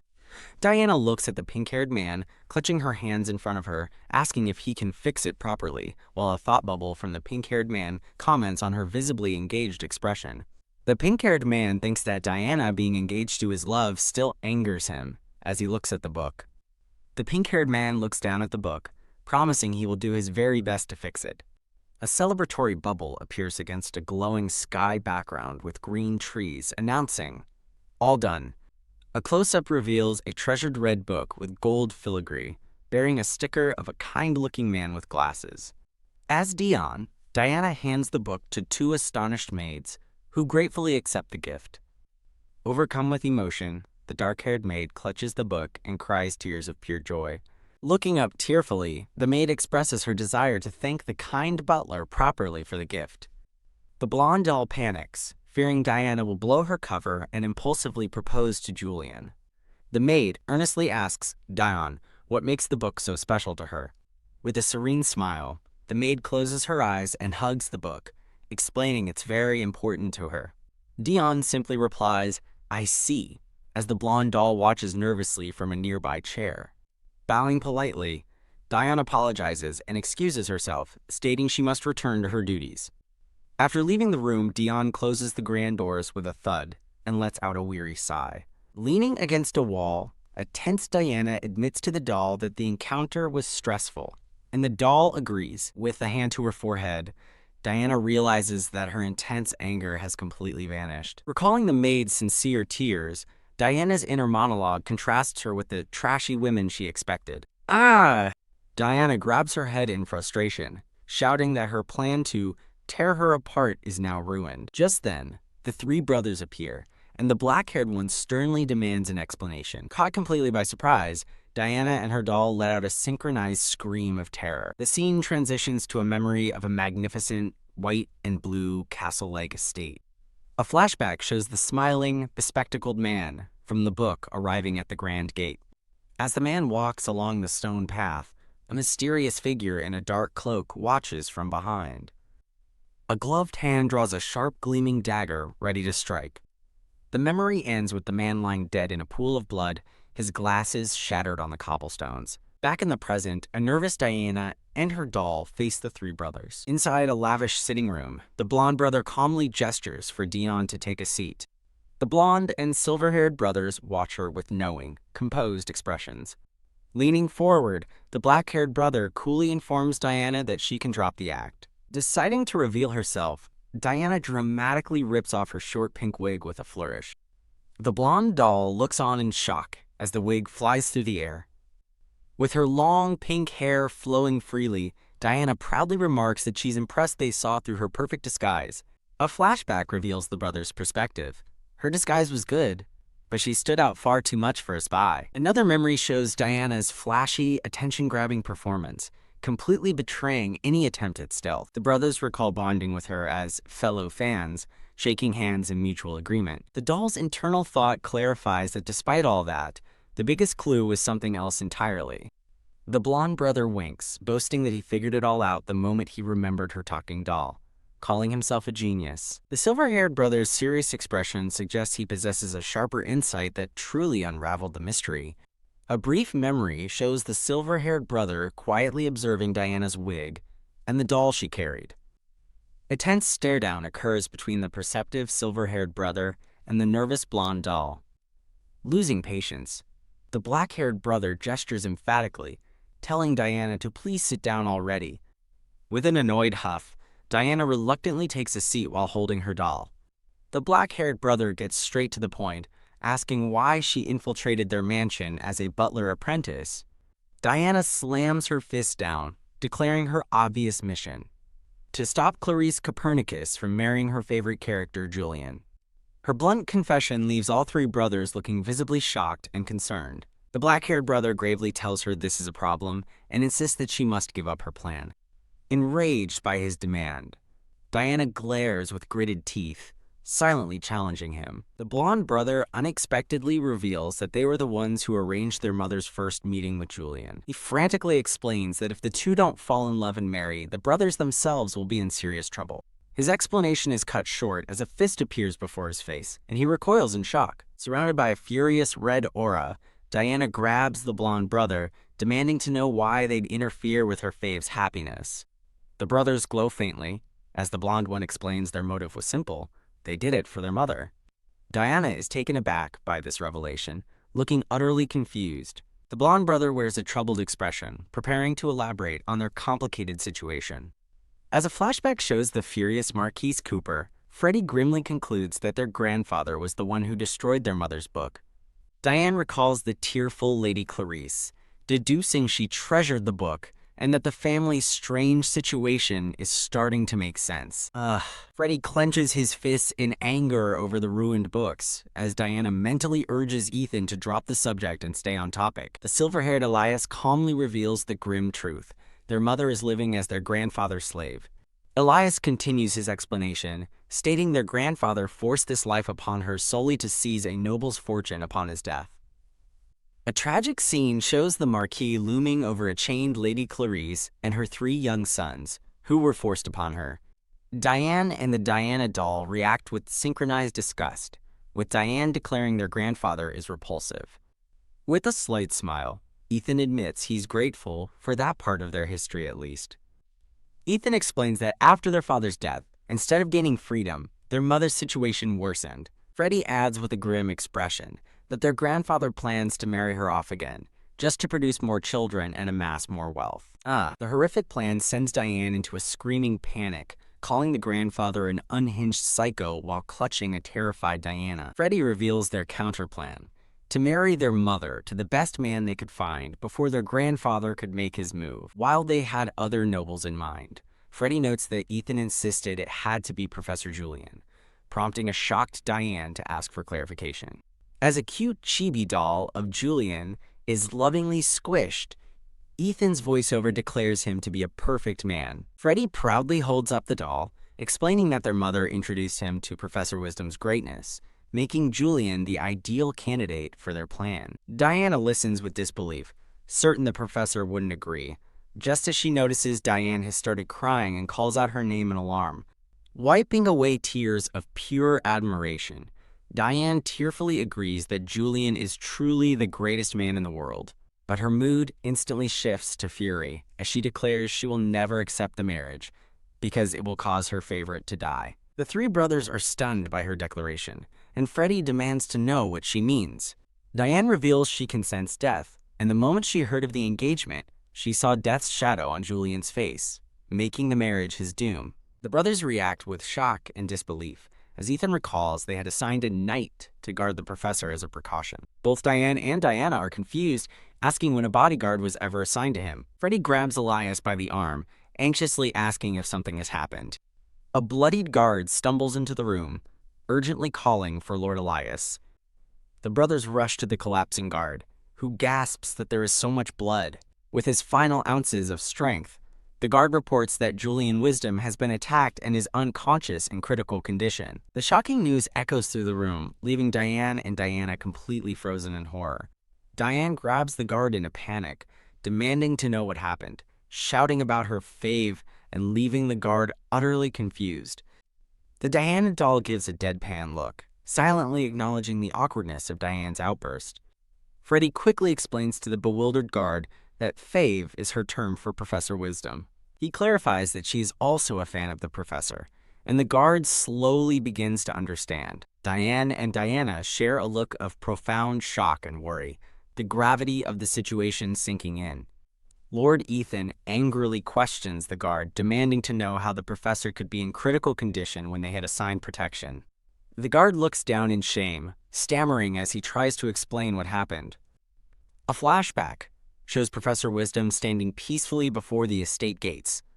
As he walks, the professor feels a sense of unease, wondering if he is being followed. Suddenly, a cloaked figure appears behind the guard, followed by a violent splash of blood. The wounded guard watches in horror as the attacker seizes the now bleeding professor, and he screams Julian's name. He charges forward, screaming at the assailant to let go of Professor Wisdom. The cloaked figure brutally stabs Julian and hurls him to the ground as the guard continues to cry out his name. Rushing to his side, the guard pleads for the gravely injured Professor Wisdom to stay with him as a sword clatters nearby. Back in the present, the guard kneels before Elias, apologizing for letting the culprit escape while he focused on the professor's injuries. Freddy demands to know what they did next, asking if they simply left the professor there.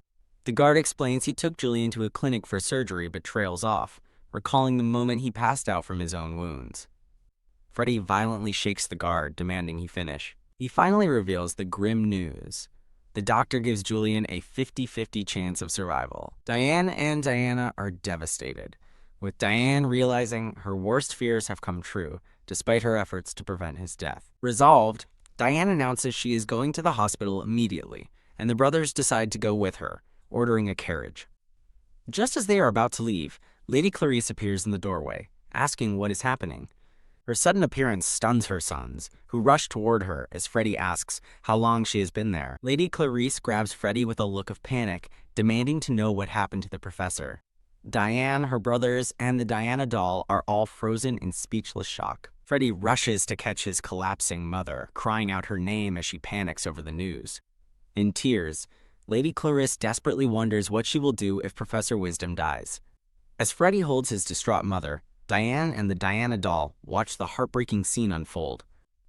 Diane and the doll share a look of deep concern, processing the tragic situation. Diane recalls how Julian was always smiling, contrasting a romantic image with the memory of her fiercely protecting him from other girls. Freddy interrupts the moment, stating that standing around won't help and that they should all go see the professor. Ethan agrees with a determined look, and Diane quietly confirms that he's right. Clinging to her son, a tearful Lady Clarice looks utterly overwhelmed with grief and fear. Lady Clarice turns to Diane, gratefully thanking her and calling her by the name Dion. The scene shifts to the exterior of a stately building under a dark, cloudy night sky. The group solemnly stands at the foot of a bed where Professor Wisdom lies unconscious, as Lady Clarice softly questions if it's him. Lady Clarice rushes to his bedside, screaming for the professor to open his eyes. Overcome with grief, she collapses onto his chest, crying as a faint blue energy seems to emanate from her. Diane and the doll watch in dismay, with Diane thinking that her fave is already on the verge of death.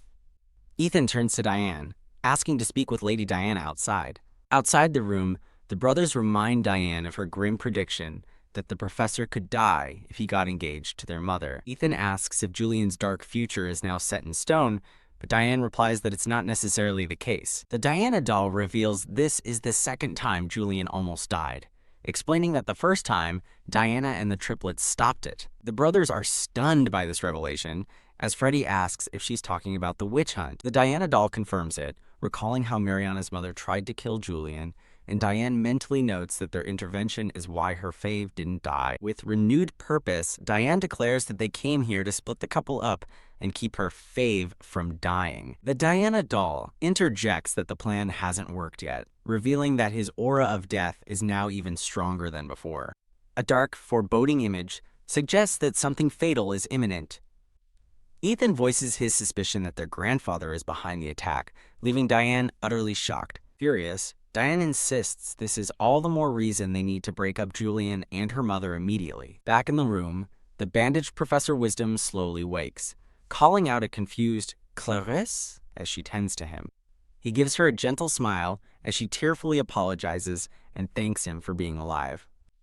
Diane watches, remembering happy moments from her own past with Julian, sadly thinking that he never looked at her with such affection. A pained Diane turns to the doll, quietly saying her name. The brothers formally address Lady Diana, announcing that they have a proposal for her. Diane, looking determined, replies that it's a coincidence because she was thinking the same thing. The group stands united as Diane's voiceover states their shared goal: to keep Lady Clarice from killing Julian. Now, at a different, grander estate, the Diana doll looks around and asks what their next move is. Seated in a large parlor, the Diana doll questions how they plan to stop Julian from being killed, and asks why the brothers didn't save their mother sooner. Freddie explains that, until recently, they were all in school dorms and know almost nothing about their grandfather. A flashback shows the three young brothers with their backs to the camera, walking away from their school. Elias elaborates that after graduation, Ethan was immediately consumed with managing the house's affairs. He continues, explaining that Freddie was busy networking with other nobles while he trained as a knight, searching for their grandfather's weakness but finding nothing. Freddie laments that they couldn't find a single suspicious thing about their grandfather. Otherwise, they could have simply handed him over to the police. Ethan concludes that their only option was the marriage plan to get their mother out, never thinking it would cause such trouble for the professor. The Diana doll lets out a huh, and her surprised expression catches the three brothers off guard. Startled by Diana's bloodthirsty declaration, the Diana doll cries out her name in alarm. The doll explains that, just like in Japan, where Diane used to live, a death sentence usually requires at least 2 murders. She points out that Julian's case was only an attempted murder orchestrated by their grandfather. Concluding her legal argument, the doll states he would probably only get a few years in prison without even losing his noble status. Diane listens, her eyes narrowing as she thinks that normal people can't just act on murderous impulses right away. A memory shows a young, sword-wielding Diane threatening to wife any girl near her favorite, as the doll yells at her to stop talking about killing so casually. Freddie argues with a panicked expression that it's entirely possible their grandfather has secretly gotten rid of people in his way before. Ethan agrees it's true, as Elias asks Freddie if he's heard anything, but Freddie just smirks, recalling that people usually just talk about how beautiful he is. In a flashback, 2 women fawn over Lord Freddie, calling him gorgeous and declaring that his beauty should be a crime. His expression sobers as he suddenly remembers that he did, in fact, hear something important that day. Diane and the Diana doll gasp in shock at his sudden recollection. Freddie explains that he heard Marquis Cooper was attacked, and though he didn't die, all his valuables were stolen. The news startles Elias, who asks Ethan if Marquis Cooper was the man their grandfather borrowed money from. The connection dawns on Diane, who furiously concludes that their grandfather must have sent an assassin after him. With a grim expression, Ethan orders an investigation into recent incidents to see if anyone else linked to their grandfather has been targeted. Freddie gives a confident wink and a point, ready for the plan. Elias turns to address Diane and the doll, asking for the help of Miss Diana and, mistakenly, Miss Cindy. He earnestly repeats his request, asking the 2 of them to help him out. Thwump. Diane enthusiastically grabs his hand, declaring she'll do anything to save her fave. With their alliance formed, they decide to thoroughly gather evidence of the grandfather's crimes. As part of the plan, Diane and the doll's job is to alert the knights guarding the hospital if any assassins appear to finish off Julian. Elias explains their trap. By letting the grandfather know Julian is alive, they will bait him into sending another assassin if he is truly the culprit. Tasked with being the lookouts, Diane and the doll give a crisp salute and respond, "Roger." The Diana doll wonders if assassins will really show up, but Diane suddenly grabs her, whispering, "They're here." The doll peeks around the corner and sees a cloaked figure walking down the hall, thinking to herself that it was far too easy. With a swish, Diane draws her sword to charge in, but the doll frantically tries to stop her, reminding her their job is just to alert the knights. "Then go do that," Diane retorts, heading off on her own as the doll anxiously asks what she's going to do. Seething with a fiery aura, Diane vows that she will personally drag anyone who laid a hand on her fave to the deepest pit of hell. She kicks a door open, screaming for the assassin to prepare themselves, vowing that none will escape. Her battle cry dies in her throat as she stares in complete shock at the scene before her. She finds herself looking into an unexpectedly quiet room. Inside, a cloaked assassin was about to stab a man in bed, but decided to just take the money and leave. He was stopped by the sight of the bandaged man and a woman embracing, a sight which leaves the assassin flustered. The bandaged man gently holds the woman's face, leaning in for a kiss. Hidden in a closet, the frustrated assassin presses his face against the door, Wondering if watching this lovey-dovey crap is a cosmic insult to his virginity, he complains that the couple is so lost in their love bubble, they didn't even notice him opening the closet door, making him and his equally flustered partner feel useless. Calling the romantic scene unforgivable, the assassin draws his dagger with a wicked grin, plotting to barge in and ruin their moment.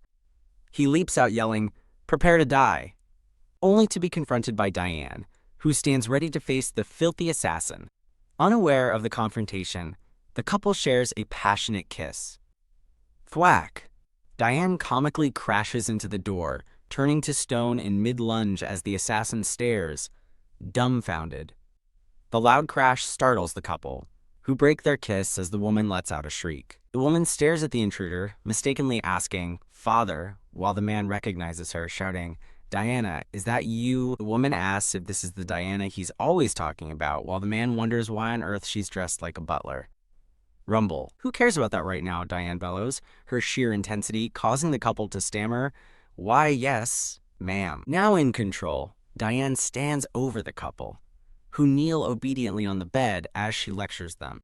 The Diana doll sighs, thinking that Julian really thought it was a good idea to kiss someone when an assassin could be nearby. As Diane is distracted, the assassin recovers and sneakily raises a weapon behind her. The Diana doll's eyes widen in horror as she spots the impending attack. Ouch. The assassin whacks Diane on the head with a blunt object, knocking her and the doll to the floor. Gah. The panicked assassin screams as he wildly flings another object at the dazed Diane. The projectile misses Diane and sends the Diana doll flying out the nearby window with a terrified ah. Her fall is cut short as a hand suddenly reaches out and catches her. Julian and the woman rush to her side, frantically asking if Dolly and Cindy is okay, as the doll thinks she was a goner. Back in the room, Diane brandishes a club, telling the assassin he looks ridiculous but demanding to know if he's the culprit. Outside, Julian, the woman, and the doll stare back in stunned silence. The assassin draws 2 daggers, defiantly challenging her by asking, "Then what?" "I'll destroy you," she screams, leaping into the air to attack, vowing to make him pay for hurting her fave. As Julian, Clarice, and the Diana doll watch in horror, they scream for Diane to stop. Diane clashes with the hooded assassin, blocking his daggers with her club. Realizing she's about to be sliced, Diane panics just as the sound of shattering glass fills the air. Crash! Ethan bursts through the window, fist cocked back and ready to strike. Wham! Ethan lands a brutal punch, sending the assassin's head snapping back. The assassin's body flies across the room as Ethan stands coolly by the broken window. Julian, Clarice, and the doll stare in disbelief as Julian recognizes the newcomer, asking what Ethan is doing there. The rescue continues as Elias restrains a second assassin, while Freddy cheerfully greets a stunned Diane, much to Clarice's surprise. Still held by Freddy, a bewildered Diane asks why all 3 brothers are here. Freddy gives her a charming smile and asks if the reason isn't obvious. He gently lifts her chin, telling her they came to capture the assassin. Ethan stands over the defeated assassin, clarifying they came for the one who tried to kill Julian. With a sword at the assassin's throat, Ethan coldly promises to send him straight to hell. Pinned and terrified, the assassin frantically confesses that he was hired for the job. He yells that he would never target a weakling unless he was paid a fortune. Elias firmly restrains the struggling assassin, who begs him to stop. Diane joins the interrogation, demanding to know who hired him as the assassin's soul appears to leave his body in terror. The assassin faints, and Freddy remarks on his fragility, while Ethan and Diane agree he won't get off easy before Freddy refocuses the group. A shocked Clarice confronts Ethan, asking why someone would hire a hitman to kill the professor, and he prepares to explain. Elias steps forward to address his mother, asking her a serious question. He looks her in the eye and asks if she wants their grandfather to be sentenced to death. Stunned, Clarice asks what on earth he's talking about. Ethan reveals the terrible truth. It was their grandfather who ordered the assassination attempt on Professor Wisdom. Clarice gasps in absolute horror, refusing to believe what she's just heard. Ethan reassures his distraught mother, telling her not to worry because they have already gathered enough evidence to take him down. The room erupts in shock at the news, and Diane grabs Ethan's collar, demanding to know if it's true as he nervously confirms it. Freddy remarks that their grandfather isn't very smart, as it was obvious he was trying to remove obstacles. He adds with a sly grin that thanks to their grandfather's carelessness, they were able to catch him in the act. Elias turns to his mother and asks what she wants them to do now. He declares they will hand their grandfather over to the authorities for the crime of commissioning Professor Wisdom's assassination. Ethan tells Clarice that they will leave the final decision on his fate up to her. The decision is cut short as the door opens, revealing the grandfather himself, flanked by his personal guards. The entire family stares in shock and fear as Clarice utters her father's name. The grandfather smirks, finding it amusing that they are discussing his execution. He scoffs at the very idea, calling their plan to have him executed ridiculous. He turns his cold gaze on Clarice, telling her she still doesn't understand her role. He lectures her that her choices determine the fate of everyone she cares about, as Diane glares back defiantly. A demonic Oni mask materializes behind the family as they react with unified defiance. Freddy realizes with horror that their grandfather is using them as emotional blackmail against their mother. Ethan trembles with rage, vowing he can't forgive the man for trying to harm his beloved Professor Julian. Elias glares with contempt, stating that even as his grandfather, his vile schemes make him sick. The grandfather boasts that their status, ability, and looks are all things he gave them. He roars that everything they are is because of his influence, demanding the little brats know their place. With a commanding gesture, he summons his knights, who advance with swords drawn. Bang! The brothers fight back as Elias and Freddy engage with swords while Ethan uses a book as a blunt weapon. Ethan stares in surprise at the knight he just knocked out with a single book. After the initial chaos, the room falls quiet, leaving Diane alone to face her grandfather. The brothers frantically yell for Lady Diana to get back, warning that she's a lady and it's too dangerous. With her eyes glowing a menacing green, Diane snarls that she told them to shut up. She delivers a powerful kick to the grandfather's stomach, calling him an obsolete bastard. The three brothers and another man stand frozen in stunned silence. The Diana doll stares in utter shock, wondering what on earth she's looking at. Thump! Diane stands victoriously over her grandfather, who lies defeated on the floor after her powerful kick. Clarice covers her mouth in horror, crying out, "Father?" Surrounded by a dark aura, the fallen grandfather groans in agony on the floor. Two of the grandfather's knights furiously confront Diane, calling her insolent as she calmly faces them down with her sword. Diane prepares to strike as Elias stands behind her, holding a club and ready for a fight. The air fills with the sound of a swift and brutal beatdown. Elias stands calmly over the two unconscious knights, as a shocked Freddy exclaims, "Wow!" The defeated grandfather glares up from the floor, seething as he asks if they really think they can get away with this. In a shocking move, Diane leaps forward and delivers a brutal kick right between his legs, causing him to cry out in pain. The entire group of onlookers, including Clarice and the brothers, cringe in sympathetic agony, thinking how brutal that was. With a furious expression, Diane clenches her fist and vows to personally send him straight to hell. The grandfather looks up from the floor in disbelief, stammering, "Whoa, what?" Ethan steps forward, calmly suggesting everyone take a moment to cool down. He presents a letter, accusing his grandfather of committing horrible acts to increase his own wealth. Freddy adds to the accusations, claiming their grandfather was also behind the recent mysterious deaths of several prominent nobles. Ethan confidently states that while physical evidence is still being gathered, they have plenty of witnesses, a claim Freddy supports with a wink.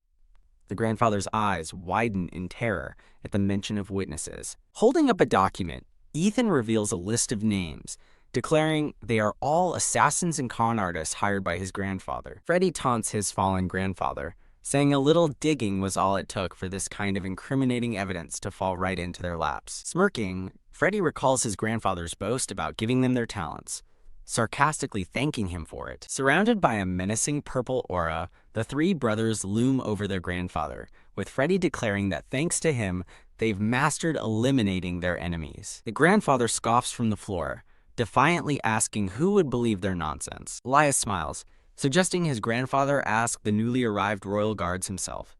A guard kneels before the fallen man, formally addressing him as Lord Copernicus.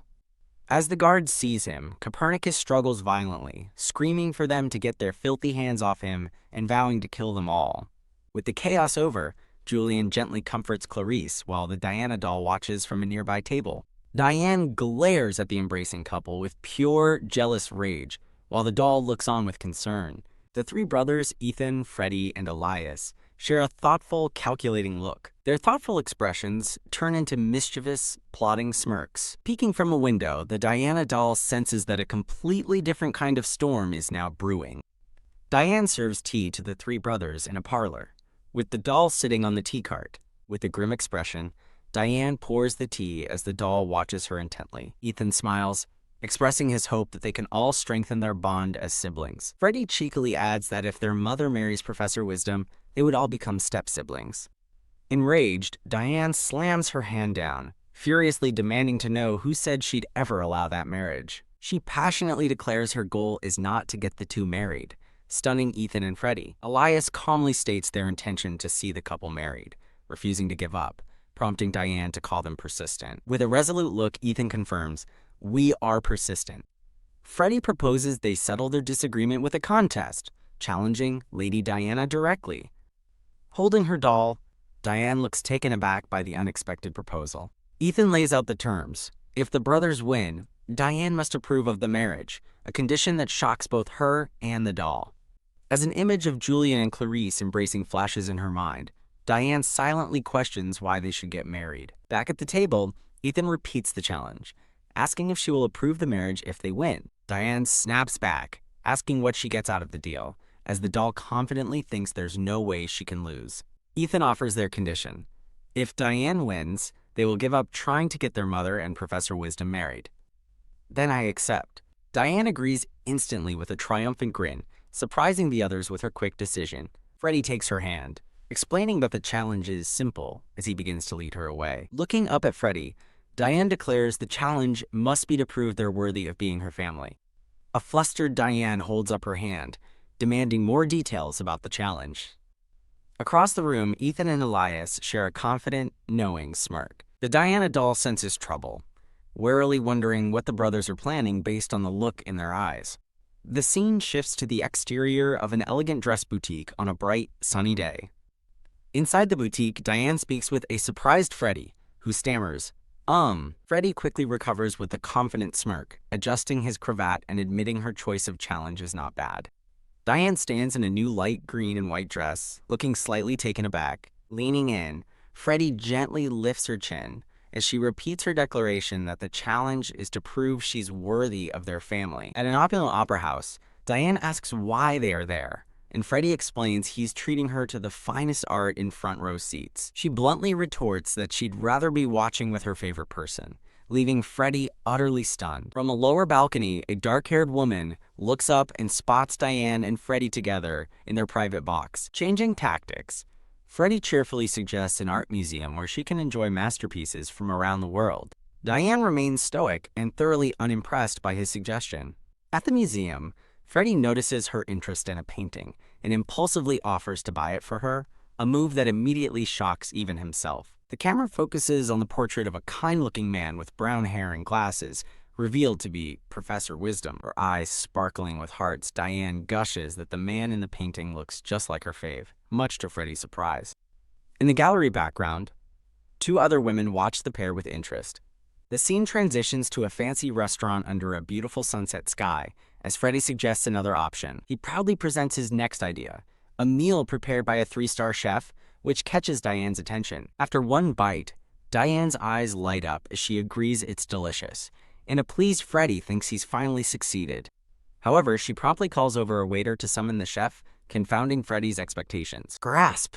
Diane firmly takes the chef's hand as he arrives at their table. She enthusiastically praises the chef, declaring the dish is absolutely perfect from its flavor to its presentation. With a fanged, mischievous grin, she requests the recipe so she can cook the dish for her favorite person. The flattered chef blushes and eagerly agrees to retrieve the recipe, asking who the honored person is while Freddie looks on in disbelief. Clutching the secret recipe, Diane excitedly plans to update her recipe list and start practicing immediately, leaving a dejected Freddie at the table. Freddie internally monologues that women usually swoon just from walking with him, making this a dream come true for them. He sighs in frustration as Diane completely ignores him, happily enjoying her food without a second glance his way. A new idea strikes Freddie as he decides a different approach might just work, pointing at her as he notes her eating pace. He leans in close, gently touching her chin to wipe away a crumb as she looks up in surprise. The intimate gesture causes Diane to blush deeply, her cheeks flushing red. She bashfully apologizes, and her unexpected reaction catches Freddie completely off guard. A blushing Freddie is stunned by her cute reaction, his own heart skipping a beat. Diane innocently explains that his gesture reminded her of her favorite person, flashing back to her childhood when her father did the same thing. From a nearby table, the Diana doll seethes with rage while watching the awkward scene unfold. A woman with long, dark hair arrives at their table, calling out to Lord Freddie in pleasant surprise. She smiles brightly, remarking on the happy coincidence of seeing him there. Freddie looks annoyed by the interruption, while Diane gives the newcomer a sharp, calculating glare. Suddenly, another woman shoves the first one aside, gushing about how wonderful it is to see Freddie again. Represented as angry chibi heads, the two women bicker over who was talking to Freddie first. The argument escalates into a full-blown confrontation, as Freddie desperately tries to calm the two ladies down. He sighs in weary resignation, thinking that this was bound to happen eventually. Ignoring the commotion completely, Diane continues her meal, thoughtfully considering how to adjust the recipe for her fave.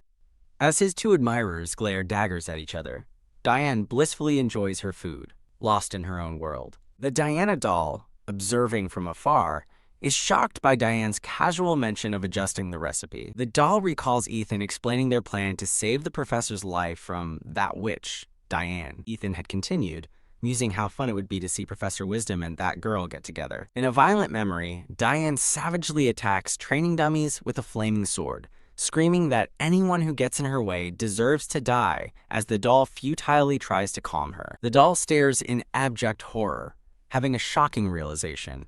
The brothers are hardcore masochists. Meanwhile, the two women, vying for Freddie's attention, glare at each other, both determined to have him for themselves. As the two women shout, "Over our dead bodies," Diane simply continues enjoying her meal with a content smile.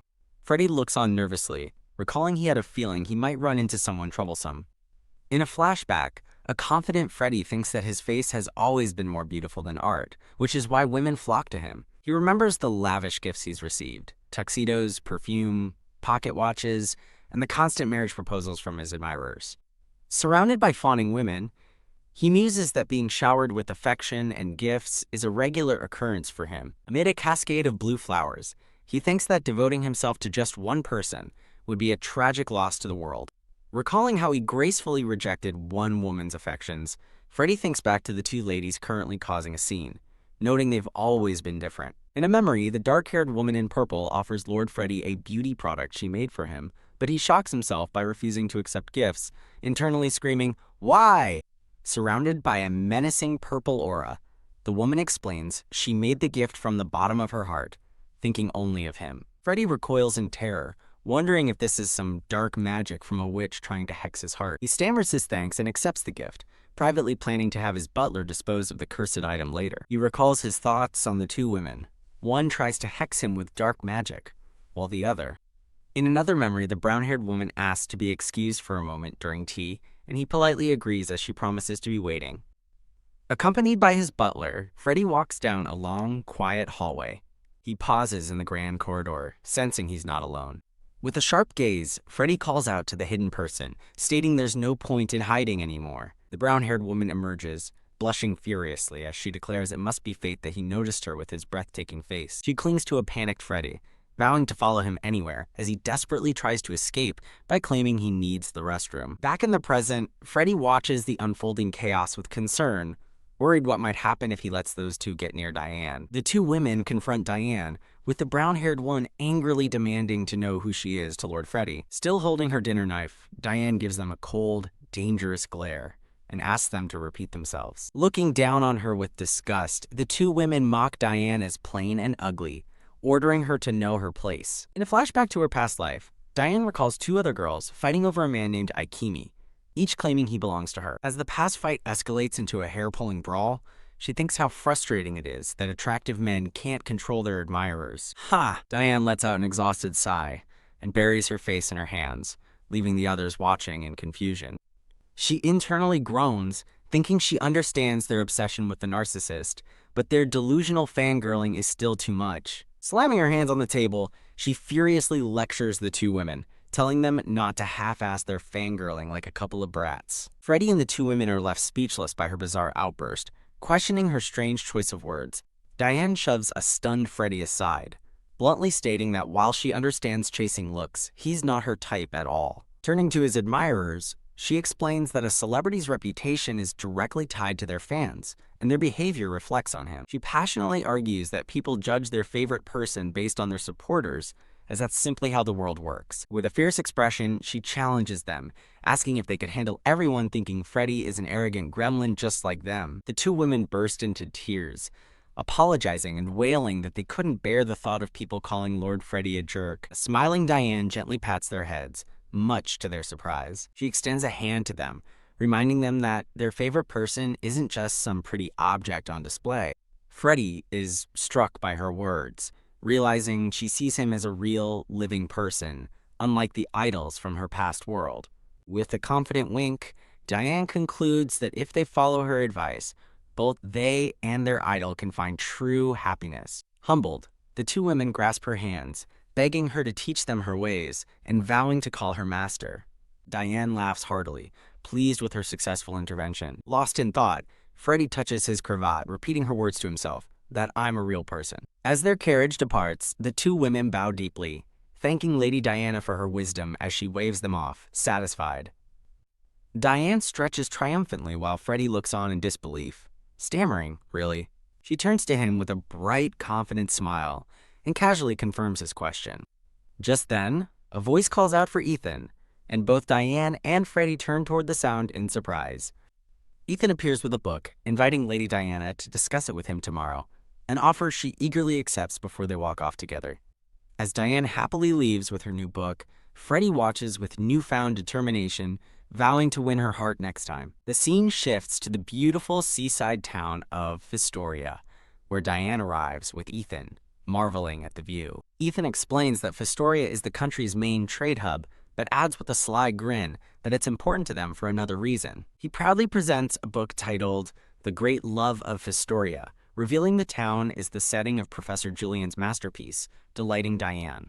With a knowing, fanged smile, Ethan asks Lady Diana if she understands what they need to do now. With a devious grin, the pink-haired woman holds up an instant camera, proposing a pilgrimage to a sacred site to worship the divine. A small, blonde-haired girl in a purple dress looks up in bewilderment, wondering what on earth is going on. An open book illustrates a romantic seaside scene, explaining that this is a way to experience the world through the character's eyes. The black-haired man tells the equally enthusiastic pink-haired woman that their shared experience is precisely what makes the place sacred. The narration continues, stating this shared journey creates camaraderie. But the little blonde girl reading a book looks skeptical. At the beach, the pink-haired woman and the black-haired man snap photos of a mermaid statue, while the little girl faceplants on the ground. Sitting on a bench, the unimpressed little girl asks why they're taking pictures so seriously, calling it a waste of film. The two fans stand passionately with their cameras, as the man declares he will pour every ounce of his time and passion into this purpose. The pink-haired woman and the black-haired man have a sudden, synchronized moment of realization. Two hands hold up delicious-looking, two-scoop ice cream cones. Now, at an outdoor cafe, the man savors his ice cream, explaining it's the famous seaside treat the novel's protagonist ate. The pink-haired woman excitedly presents a small bottle, revealing it's the star sand charm the protagonist bought. The black-haired man proudly displays a mini mermaid statue, recalling it's the one the protagonist almost bought for his love. The two fans celebrate their pilgrimage in perfect unison, causing the little girl to muse that they're so in sync they could be related. The man is pleased by her comment, while the woman declares they are comrades, bonded by their favorite story. Looking serious, the black-haired man turns to the pink-haired woman and asks if he can become her big brother. She laughs and cheerfully rejects his offer, leaving the man stunned and speechless. With a sly look, she explains their connection is deeper. They are souls bound together, an ultimate bond she truly believes in. The black-haired man blushes, clearly flustered by her intense and heartfelt declaration. Suddenly, the pink-haired woman's eyes widen as she spots something in the distance, wondering if it's that place. Realizing it's the site of the novel's climax, she dashes off as the man yells for her not to go alone. He watches her run through the town square towards a grand castle, a thoughtful look on his face. Holding his ice cream, the black-haired man quietly reflects that he has always dreamed of this moment. He flashes back to his childhood, recalling that by age 3, he had already read every single one of Professor Wisdom's novels. Desperate to share his passion, he tried recommending the books to his younger brothers, but they weren't interested. In a flashback, his 2 brothers ignore his book recommendation, leaving the young boy utterly crushed and alone with his passion. He recalls being accepted into the Academy for Nobles at age 10, thrilled at the chance to finally find people who shared his love. However, a stark panel reveals that his hope was almost instantly crushed. In another memory, his classmates dismiss novels as boring and invite him to practice swordplay instead. Undeterred, the young boy resolved to study harder, believing he just needed to better articulate the author's greatness to others. Yet, as he walked through the academy halls, he only heard whispers about his incredible but isolating academic prowess. His classmates acknowledged he was in a different league, which only served to increase the distance between them. He sadly reflects that not finding a friend to share his passion with was a huge regret, until he finally met her. A banner reads, "Fellow fans welcome," as he shakes hands with the pink-haired woman, finally finding his comrade. Back in the present, she snaps him out of his reverie, asking with wide eyes if he still has any film left. Grabbing his arm, she urgently tells him he has to take a photo of this important place, or he will regret it forever. He reaches out towards her, overwhelmed by the emotion of the moment. He muses on the profound joy of having someone who shares his passion, as they are shown running hand in hand towards their destination. Their enthusiastic photo session continues at a grand fountain, while the exhausted little girl lies passed out on the ground nearby. The little girl, now resting on a bench, wonders how her companion has so much energy before spotting a familiar face and calling out, "Ethan?" A brown-haired man in a suit approaches with a friendly smile, startling the little girl. The black-haired man, Ethan, recognizes the newcomer and asks if they were classmates at the academy. His former classmate confirms it, expressing his surprise at their coincidental meeting as his companion, a woman in a blue dress, looks on. The man proudly introduces the woman as his fiancée, explaining they visited because of a local legend promising eternal love. The pink-haired woman walks up to Ethan, innocently asking if the man is a friend of his. Ethan becomes completely flustered, waving his hands and vehemently denying that they are friends. He continues to panic and deny their friendship, much to the amusement of the laughing pink-haired woman beside him. Ethan's expression shifts to one of quiet determination, his gaze fixed and serious. As a new couple approaches them in Fostoria, Ethan looks downcast while Diane chats happily. From her bench, the Diana doll observes Ethan's pained expression and wonders about its meaning. Elsewhere, a distraught Freddy clutches his face, complaining that he can't focus. Gazing out a window, he imagines Diane and Ethan together, wondering what they're up to. He grabs his head in frustration, worrying that his uptight brother might do something scandalous. With a confident smirk, he vows to make Diane completely obsessed with him upon her return. In a quiet garden, a serious young man with white hair practices his swordsmanship against a wooden post. The white-haired swordsman stands ready, his expression calm and focused. Back in Fostoria, a man with brown hair startles Ethan, asking if he just said something. A dark-haired woman with the man playfully teases Ethan, noting he still spaces out just like he used to.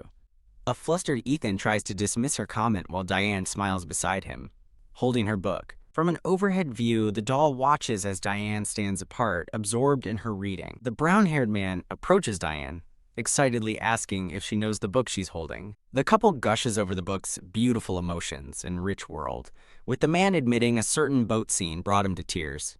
Diane and the dark-haired woman eagerly clasp hands, both agreeing that the boat scene is a true masterpiece.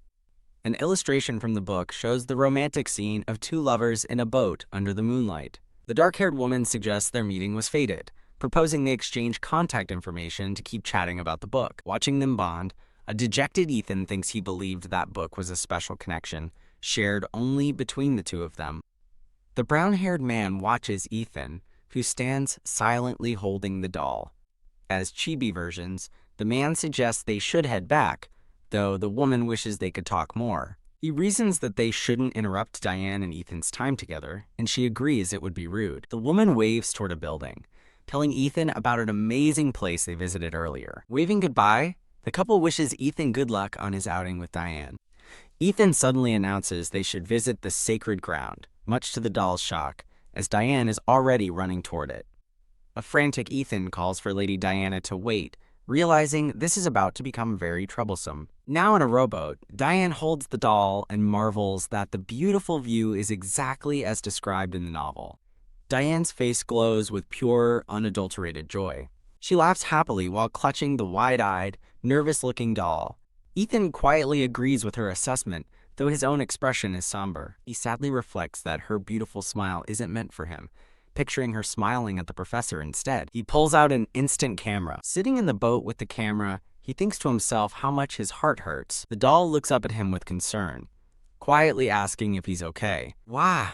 As the boat rocks, the doll is suddenly flung overboard into the water. Diane cries out, "Cindy!" as she and Ethan watch the doll splash into the sea. The doll, Cindy, flails in the water, her face a mask of terror. With no hesitation, Diane slips out of her dress, and a surprised Ethan watches her prepare to jump.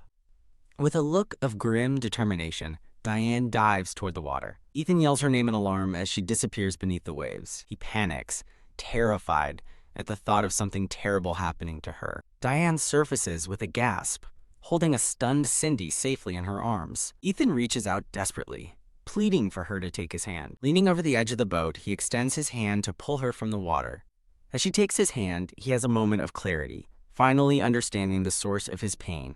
He pulls her and Cindy back into the safety of the boat. As he holds her close, he realizes with absolute certainty that he's fallen in love with her. Back at a grand estate, Freddie calls out for Ethan. He angrily confronts Ethan, demanding to know why he didn't stop Elias from leaving. Ethan calmly looks up from his book, explaining that Elias only said he was going to the mountains. Freddie fumes, explaining that Elias knows all the scenic flower fields in the mountains that women adore. Freddie dismisses Elias as a thoughtless meathead who only cares about muscles, convinced he couldn't possibly impress a girl. On a train, a little girl with blonde braids looks on with growing dread, thinking, "Don't tell me." As the train approaches a massive mountain, the little girl panics, asking if they're seriously being dragged up there. Inside the car, the little girl sits with Diane and yells at the silent, white-haired Elias, demanding to know if he's listening. Diane advises the girl to save her breath, dismissing Elias as one of those types who thinks being quiet is cool.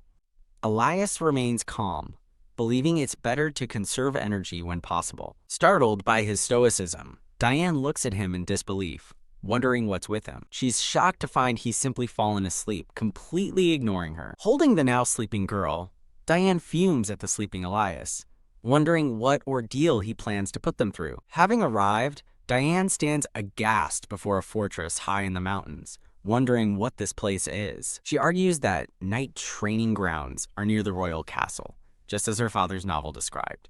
Elias finally speaks, explaining that training at high altitudes forces deeper breathing. He continues to explain the benefits of their remote training location. He bluntly informs Diane that her sword technique has many weaknesses, and he intends to correct them. Enraged, Diane snarls at him, asking if he's just calling her bad at this. Elias offers her a practice sword, saying he'll teach her what he knows since she wants to master swordsmanship. His unexpected offer leaves both Diane and the little girl completely speechless. PFFT, the little girl protests, suggesting Diane doesn't need to fight when she can rely on him and the other knights. Diane leans in with a wicked grin, startling the little girl. In a flashback, a young Diane wields a sword against thugs, telling her worried father, "Leave these guys to me." A powerful slash cuts through the air. Her father proudly praises his cool daughter as she declares she'd walk through fire for him. She grips the sword with newfound determination. Pointing her sword at Elias, Diane declares she'll learn all his skills for her fave's sake. The little girl questions if that's the proper attitude to show someone offering to help. A faint, gentle smile graces Elias's lips. Elias draws his own sword, signaling it's time to begin. As Diane begins her training under Elias's watchful eye, the little girl sits with a picnic basket nearby. Diane gets frustrated and points accusingly at Elias while the little girl spots a stick on the ground. Inspired, the little girl eagerly joins in with 2 sticks as Elias points out Diane's weak grip. Elias steps behind Diane to physically adjust her grip, causing her to freeze in surprise. He steps away after correcting her form, leaving her to process the moment. A blushing Diane turns away and quietly thanks him. A hand gently pats her head in a gesture of encouragement. While the others are distracted, the little girl energetically swings a large log, practicing on her own. Gulp. She pauses, looking down with a determined pout, clutching her makeshift weapon. Ready to test her progress, Diane faces Elias and challenges him to come at her. A sly, confident smile spreads across her face as she prepares her stance. She lunges forward with a powerful cry, promising not to hold back.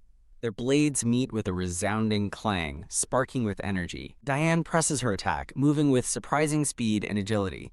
Elias expertly parries her strike, his expression serious and focused. The little girl watches, impressed by Diane's skill, but recognizing it's due to Elias's excellent teaching. Inspired, she clutches her stick and resolves to become strong by learning from him too. As Diane backs away, she stumbles toward a rock, and the little girl shouts for her to watch out.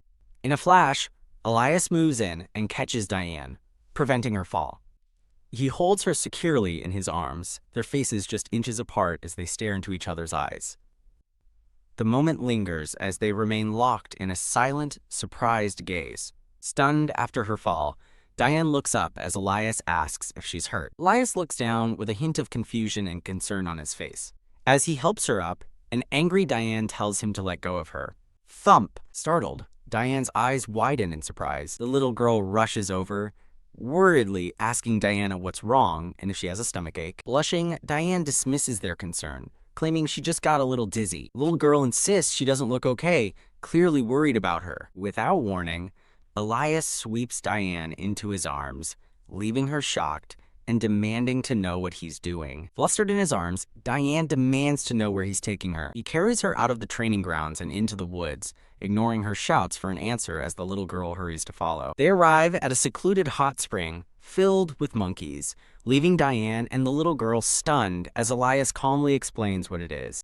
As a chibi, Elias recalls stumbling upon the scenic spring during a run. Walking by the water, Diane muses that it feels like a piece of Japan, and Elias tells her to put her feet in. Diane dips her feet in the water and sighs with pure bliss, remarking how amazing it feels. Elias joins her, pleased she's enjoying it, and explains the water is also great for recovery. Feeling the soothing water on her hand, Diane thinks to herself how it has cleared all her fatigue. Elias explains that because he knew she was tired, he thought he should bring her here. Surprised by his perceptiveness, Diane looks at him as he confirms she was exhausted. He explains that when he picked her up, he could tell her muscles were stiff from overexertion. A flustered Diane turns away, wondering how he always figures things out so quickly. She admits to herself she's been feeling awful lately, just pushing through the pain with medicine. Annoyed, Diane thinks that his smug, knowing expression is pissing her off. Standing defiantly, she declares she won't be swayed by his kindness and refuses to accept that her beloved father is marrying his mother. Elias simply gazes back at her, his expression calm and unreadable. Sitting together under the full moon, Elias quietly tells her, "Fine by me." Startled by his easy acceptance, Diane looks at him as he clarifies it's okay if she doesn't want to accept it. Elias confesses he's been more interested in her than their parents' relationship for a long time, recalling a memory of them as children. He gently takes her hand, his expression soft and sincere. Holding her hands, Elias looks into her eyes and promises to help her stop the wedding if that's what she really wants. Stunned by his offer, Diane asks what kind of help he's talking about. She laughs incredulously at his seemingly simple plan, but he insists he's serious. Her laughter fades as she somberly reflects that she genuinely believed only she could make her father happy. She pictures her father smiling warmly at the dark-haired woman, realizing he never shows that kind of smile to her. Shaken and clutching her dress, Diane tearfully admits she has no choice but to accept the truth. As she sways, Elias quickly reaches out to steady her. A tear streams down her cheek as Elias gently pulls her into a comforting embrace. Diane rests against Elias by the moonlit spring, while the little girl dozes peacefully in the water with a monkey. On the train ride back, Diane holds the sleeping little girl while Elias sits opposite her. Elias quietly breaks the silence, thanking Diane for today and for everything. He dismisses her confusion with a simple nothing, which only serves to annoy her more. Arriving at the station, Diane is shocked to see her father and the dark-haired woman waiting for them. Her father rushes forward, enveloping her in a relieved and powerful hug. As Diane is hugged, the dark-haired woman gently takes the sleeping little girl from her arms. The little girl opens her eyes, looking up at the woman holding her with a startled expression. Her father holds her tight, expressing his relief that she made it back safely. Held by the dark-haired woman, the little girl watches the reunion with a dawning horror, wondering if she just saw a death omen. Two horse-drawn carriages travel along a path through a lush, green forest. The little girl recalls the moment with a chilling thought, certain she saw a death omen surrounding Diane. Glancing over, the little girl thinks with grim certainty that she saw a death aura around Diane earlier. A pink-haired woman rests her head on a brown-haired man's shoulder, thinking that despite the happy scene, she can't see anything now. Whoosh! The idyllic moment shatters as the pink-haired woman, Diana, stands up abruptly, shocking everyone in the room. The brown-haired man, Julian, pleads with Diana, desperately asking her to let him marry the dark-haired woman, Clarice. Standing together, Julian begs Diana for her blessing, while Clarice earnestly promises she will make him happy. As the group waits for her response, a small blonde girl in the background, Cindy, watches the tense confrontation with a worried expression. In a furious, cat-like outburst, Diana screeches at Clarice, calling her a filthy, home-wrecking cat. Her rage quickly melts into sorrow as Diana begins to cry, her expression filled with heartbreak. A concerned Julian asks Diana why she's crying, completely baffled by her sudden tears. Without another word, Diana turns and flees the room, as Julian calls out her name in alarm. The three men and Cindy watch in stunned silence as Diana runs away. Diana races down a grand hall, her thoughts swirling with the reluctant understanding that she knows what's happening deep down. Crying as she runs, she admits to herself that even though she understands, the pain is just too much to bear. She reaches a set of massive, ornate doors and unlocks them with a small key. Diana steps into a vast, multi-level library, the towering shelves emphasizing her solitude. Collapsing to the floor, she hugs a book to her chest, trembling as she thinks no one could possibly understand how she feels. Sitting alone in the magnificent but empty library, Diana feels utterly misunderstood and isolated in her grief. As Diana despairs, the black-haired man and the silver-haired man appear in the library doorway behind her. The group watches from the entrance with worried expressions as Freddie holds a concerned Cindy. Diana cries out her deepest fear, that her favorite character will vanish the moment she stops watching over him.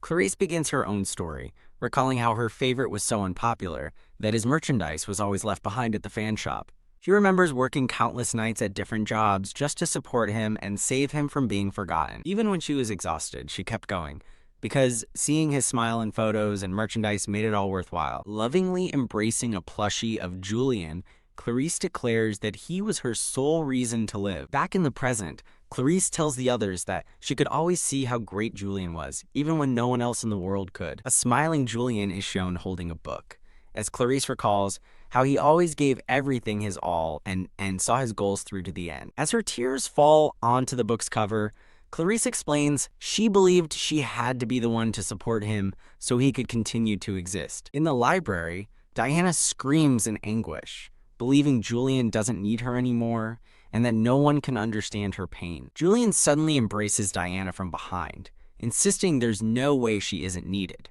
leaving her stunned and teary-eyed. He confesses that after his mother's betrayal, he lost the ability to trust anyone, flashing back to a painful memory. His dark thoughts reveal he always believed anyone who got close to him would eventually betray him too. Julian fondly recalls a younger Diana reading his stories, explaining her laughter gave him happy moments and the strength to keep writing. Looking at a crying Diana, Julian worries about what will happen once he is married. Julian kneels to comfort Diana while Clarice approaches them, her expression full of compassion. Clarice gently holds Diana's face, telling her that after hearing Julian's story, she felt an immense gratitude for her. She explains it's because Diana was always there, supporting him from behind the scenes. A flashback shows Clarice's past struggles, left alone to care for 3 crying babies after a man abandoned her. She holds one of Julian's books, revealing that discovering his work is what saved her during that dark time. Reading to her children, she explains that his stories gave her the strength to keep going for their sake. Clarice recalls Julian speaking about Diana, noting that his eyes were always full of love when he did.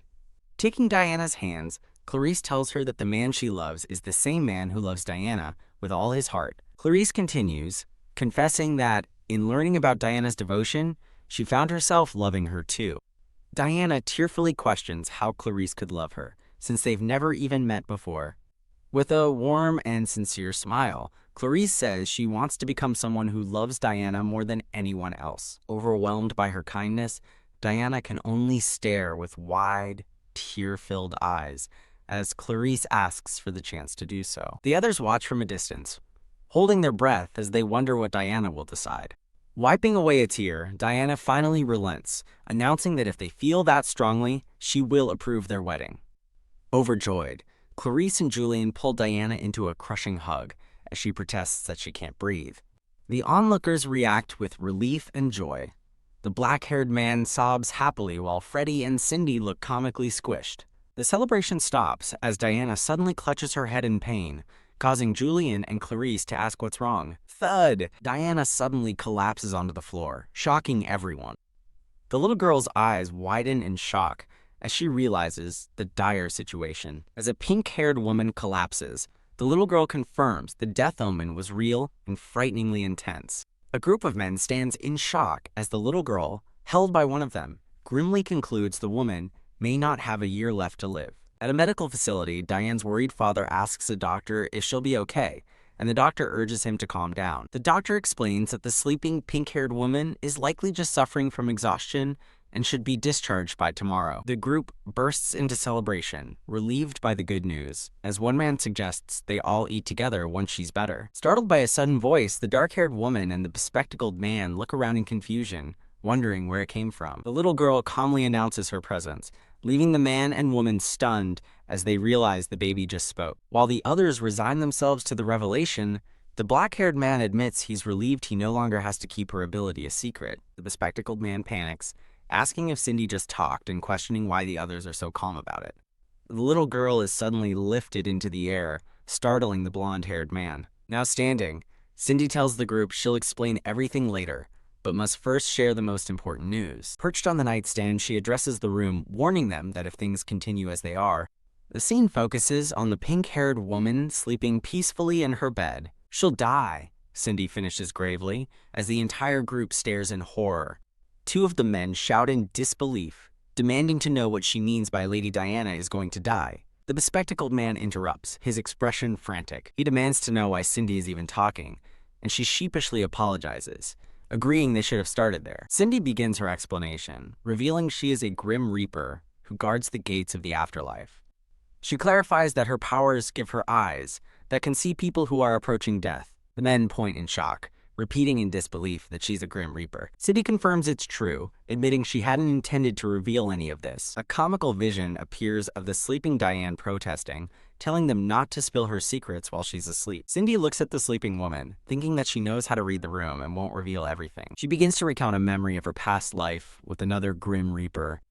She explains the cycle of reincarnation, revealing how Diana's soul was reborn into her current life. Cindy explains that Diana was someone else in her past life and died for a specific reason. She concludes the story, stating that the woman was reborn into this world as Diana Wisdom. Cindy confesses that her own screw-up caused Diana's previous death to be different than intended. She reveals that Diana's past life ended due to overwork, and now she's on the brink of dying the same way again. The men are stunned, wondering how someone could die from overwork. Her father looks horrified, suddenly realizing her condition might be all his fault.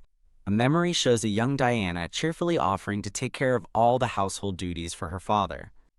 In another memory, Diana is seen happily managing a mountain of paperwork. Her distraught father admits that because he only focuses on writing, Diana handled everything, which likely led to her collapse.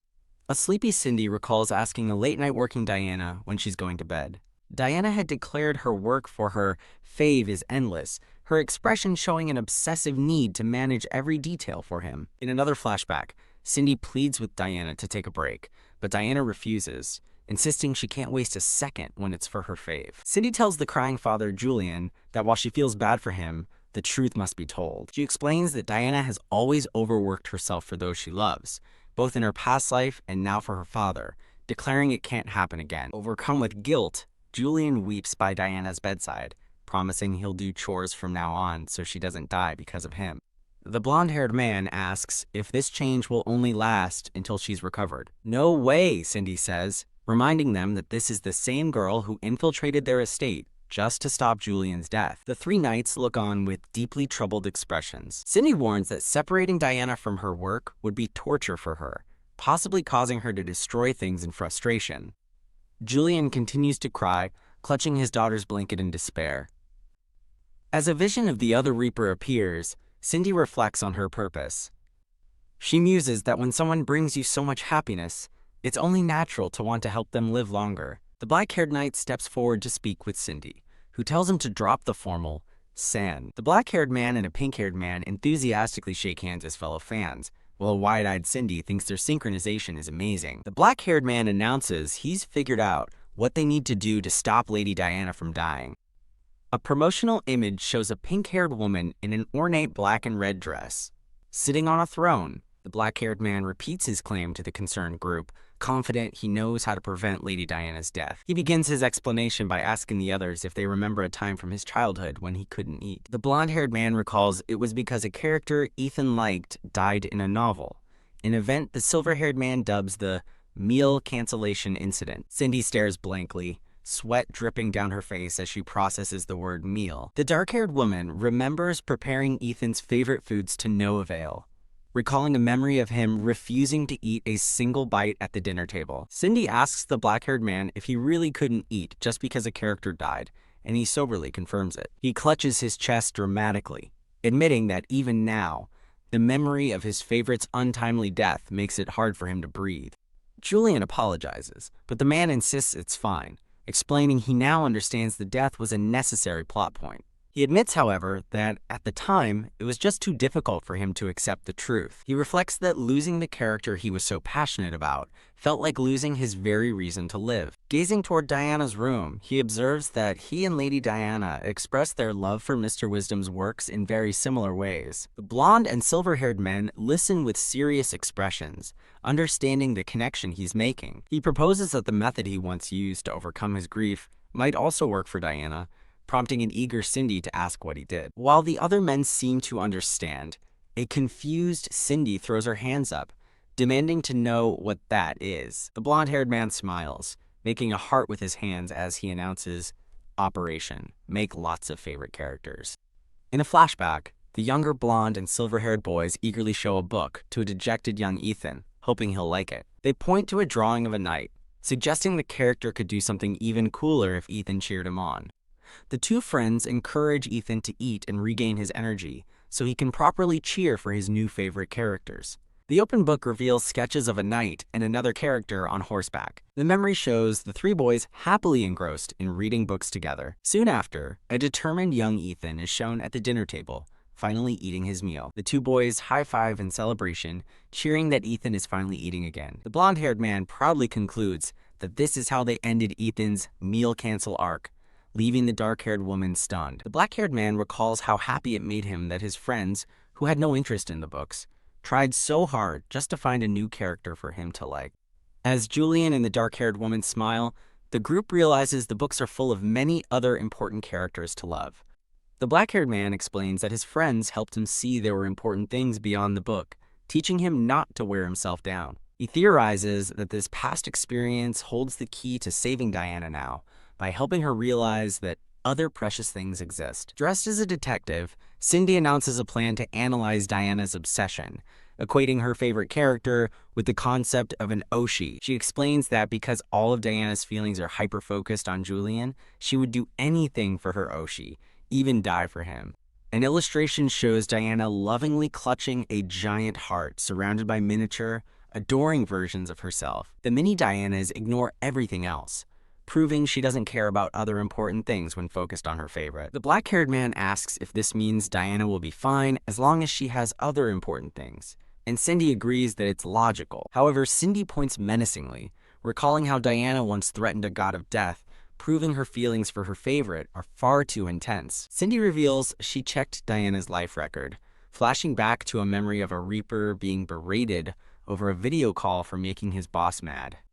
In a past life, Diana was a chef, seen here yelling at a crying subordinate that his head must be a decoration. She facepalms in frustration, complaining that handsome men who think they can get away with crying are useless. The chef turns to the head butler and asks for permission to do that thing, which he grants.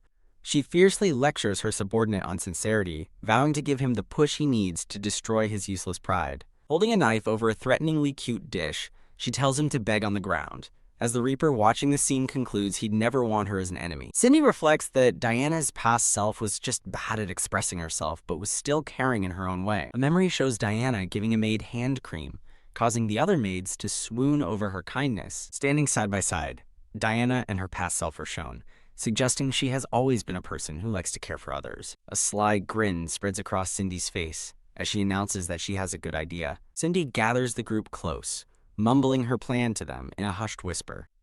The group's faces light up with a sudden burst of understanding and excitement. The dark-haired woman excitedly suggests different methods for carrying out the plan. As night falls on the estate, the narration reveals they spent the entire night perfecting their plan to prevent Diana's impending death. At a grand estate, a squad of determined maids burst through a set of ornate double doors, calling out for Lady Diana. Inside, a shocked Diana, holding a simple blue dress, wonders what on earth is happening as little Cindy smiles beside her. With stars in their eyes, the maids and Cindy rush forward in a determined frenzy, overwhelming the startled Diana. In a flurry of motion, Diana is brushed, powdered, dressed, and accessorized, protesting that it tickles. Cindy triumphantly declares the makeover done, revealing a stunned but beautifully dressed Diana to the admiring maids. Dressed in an elegant white gown with flowers in her hair, Diana touches her pearl necklace with a look of quiet surprise.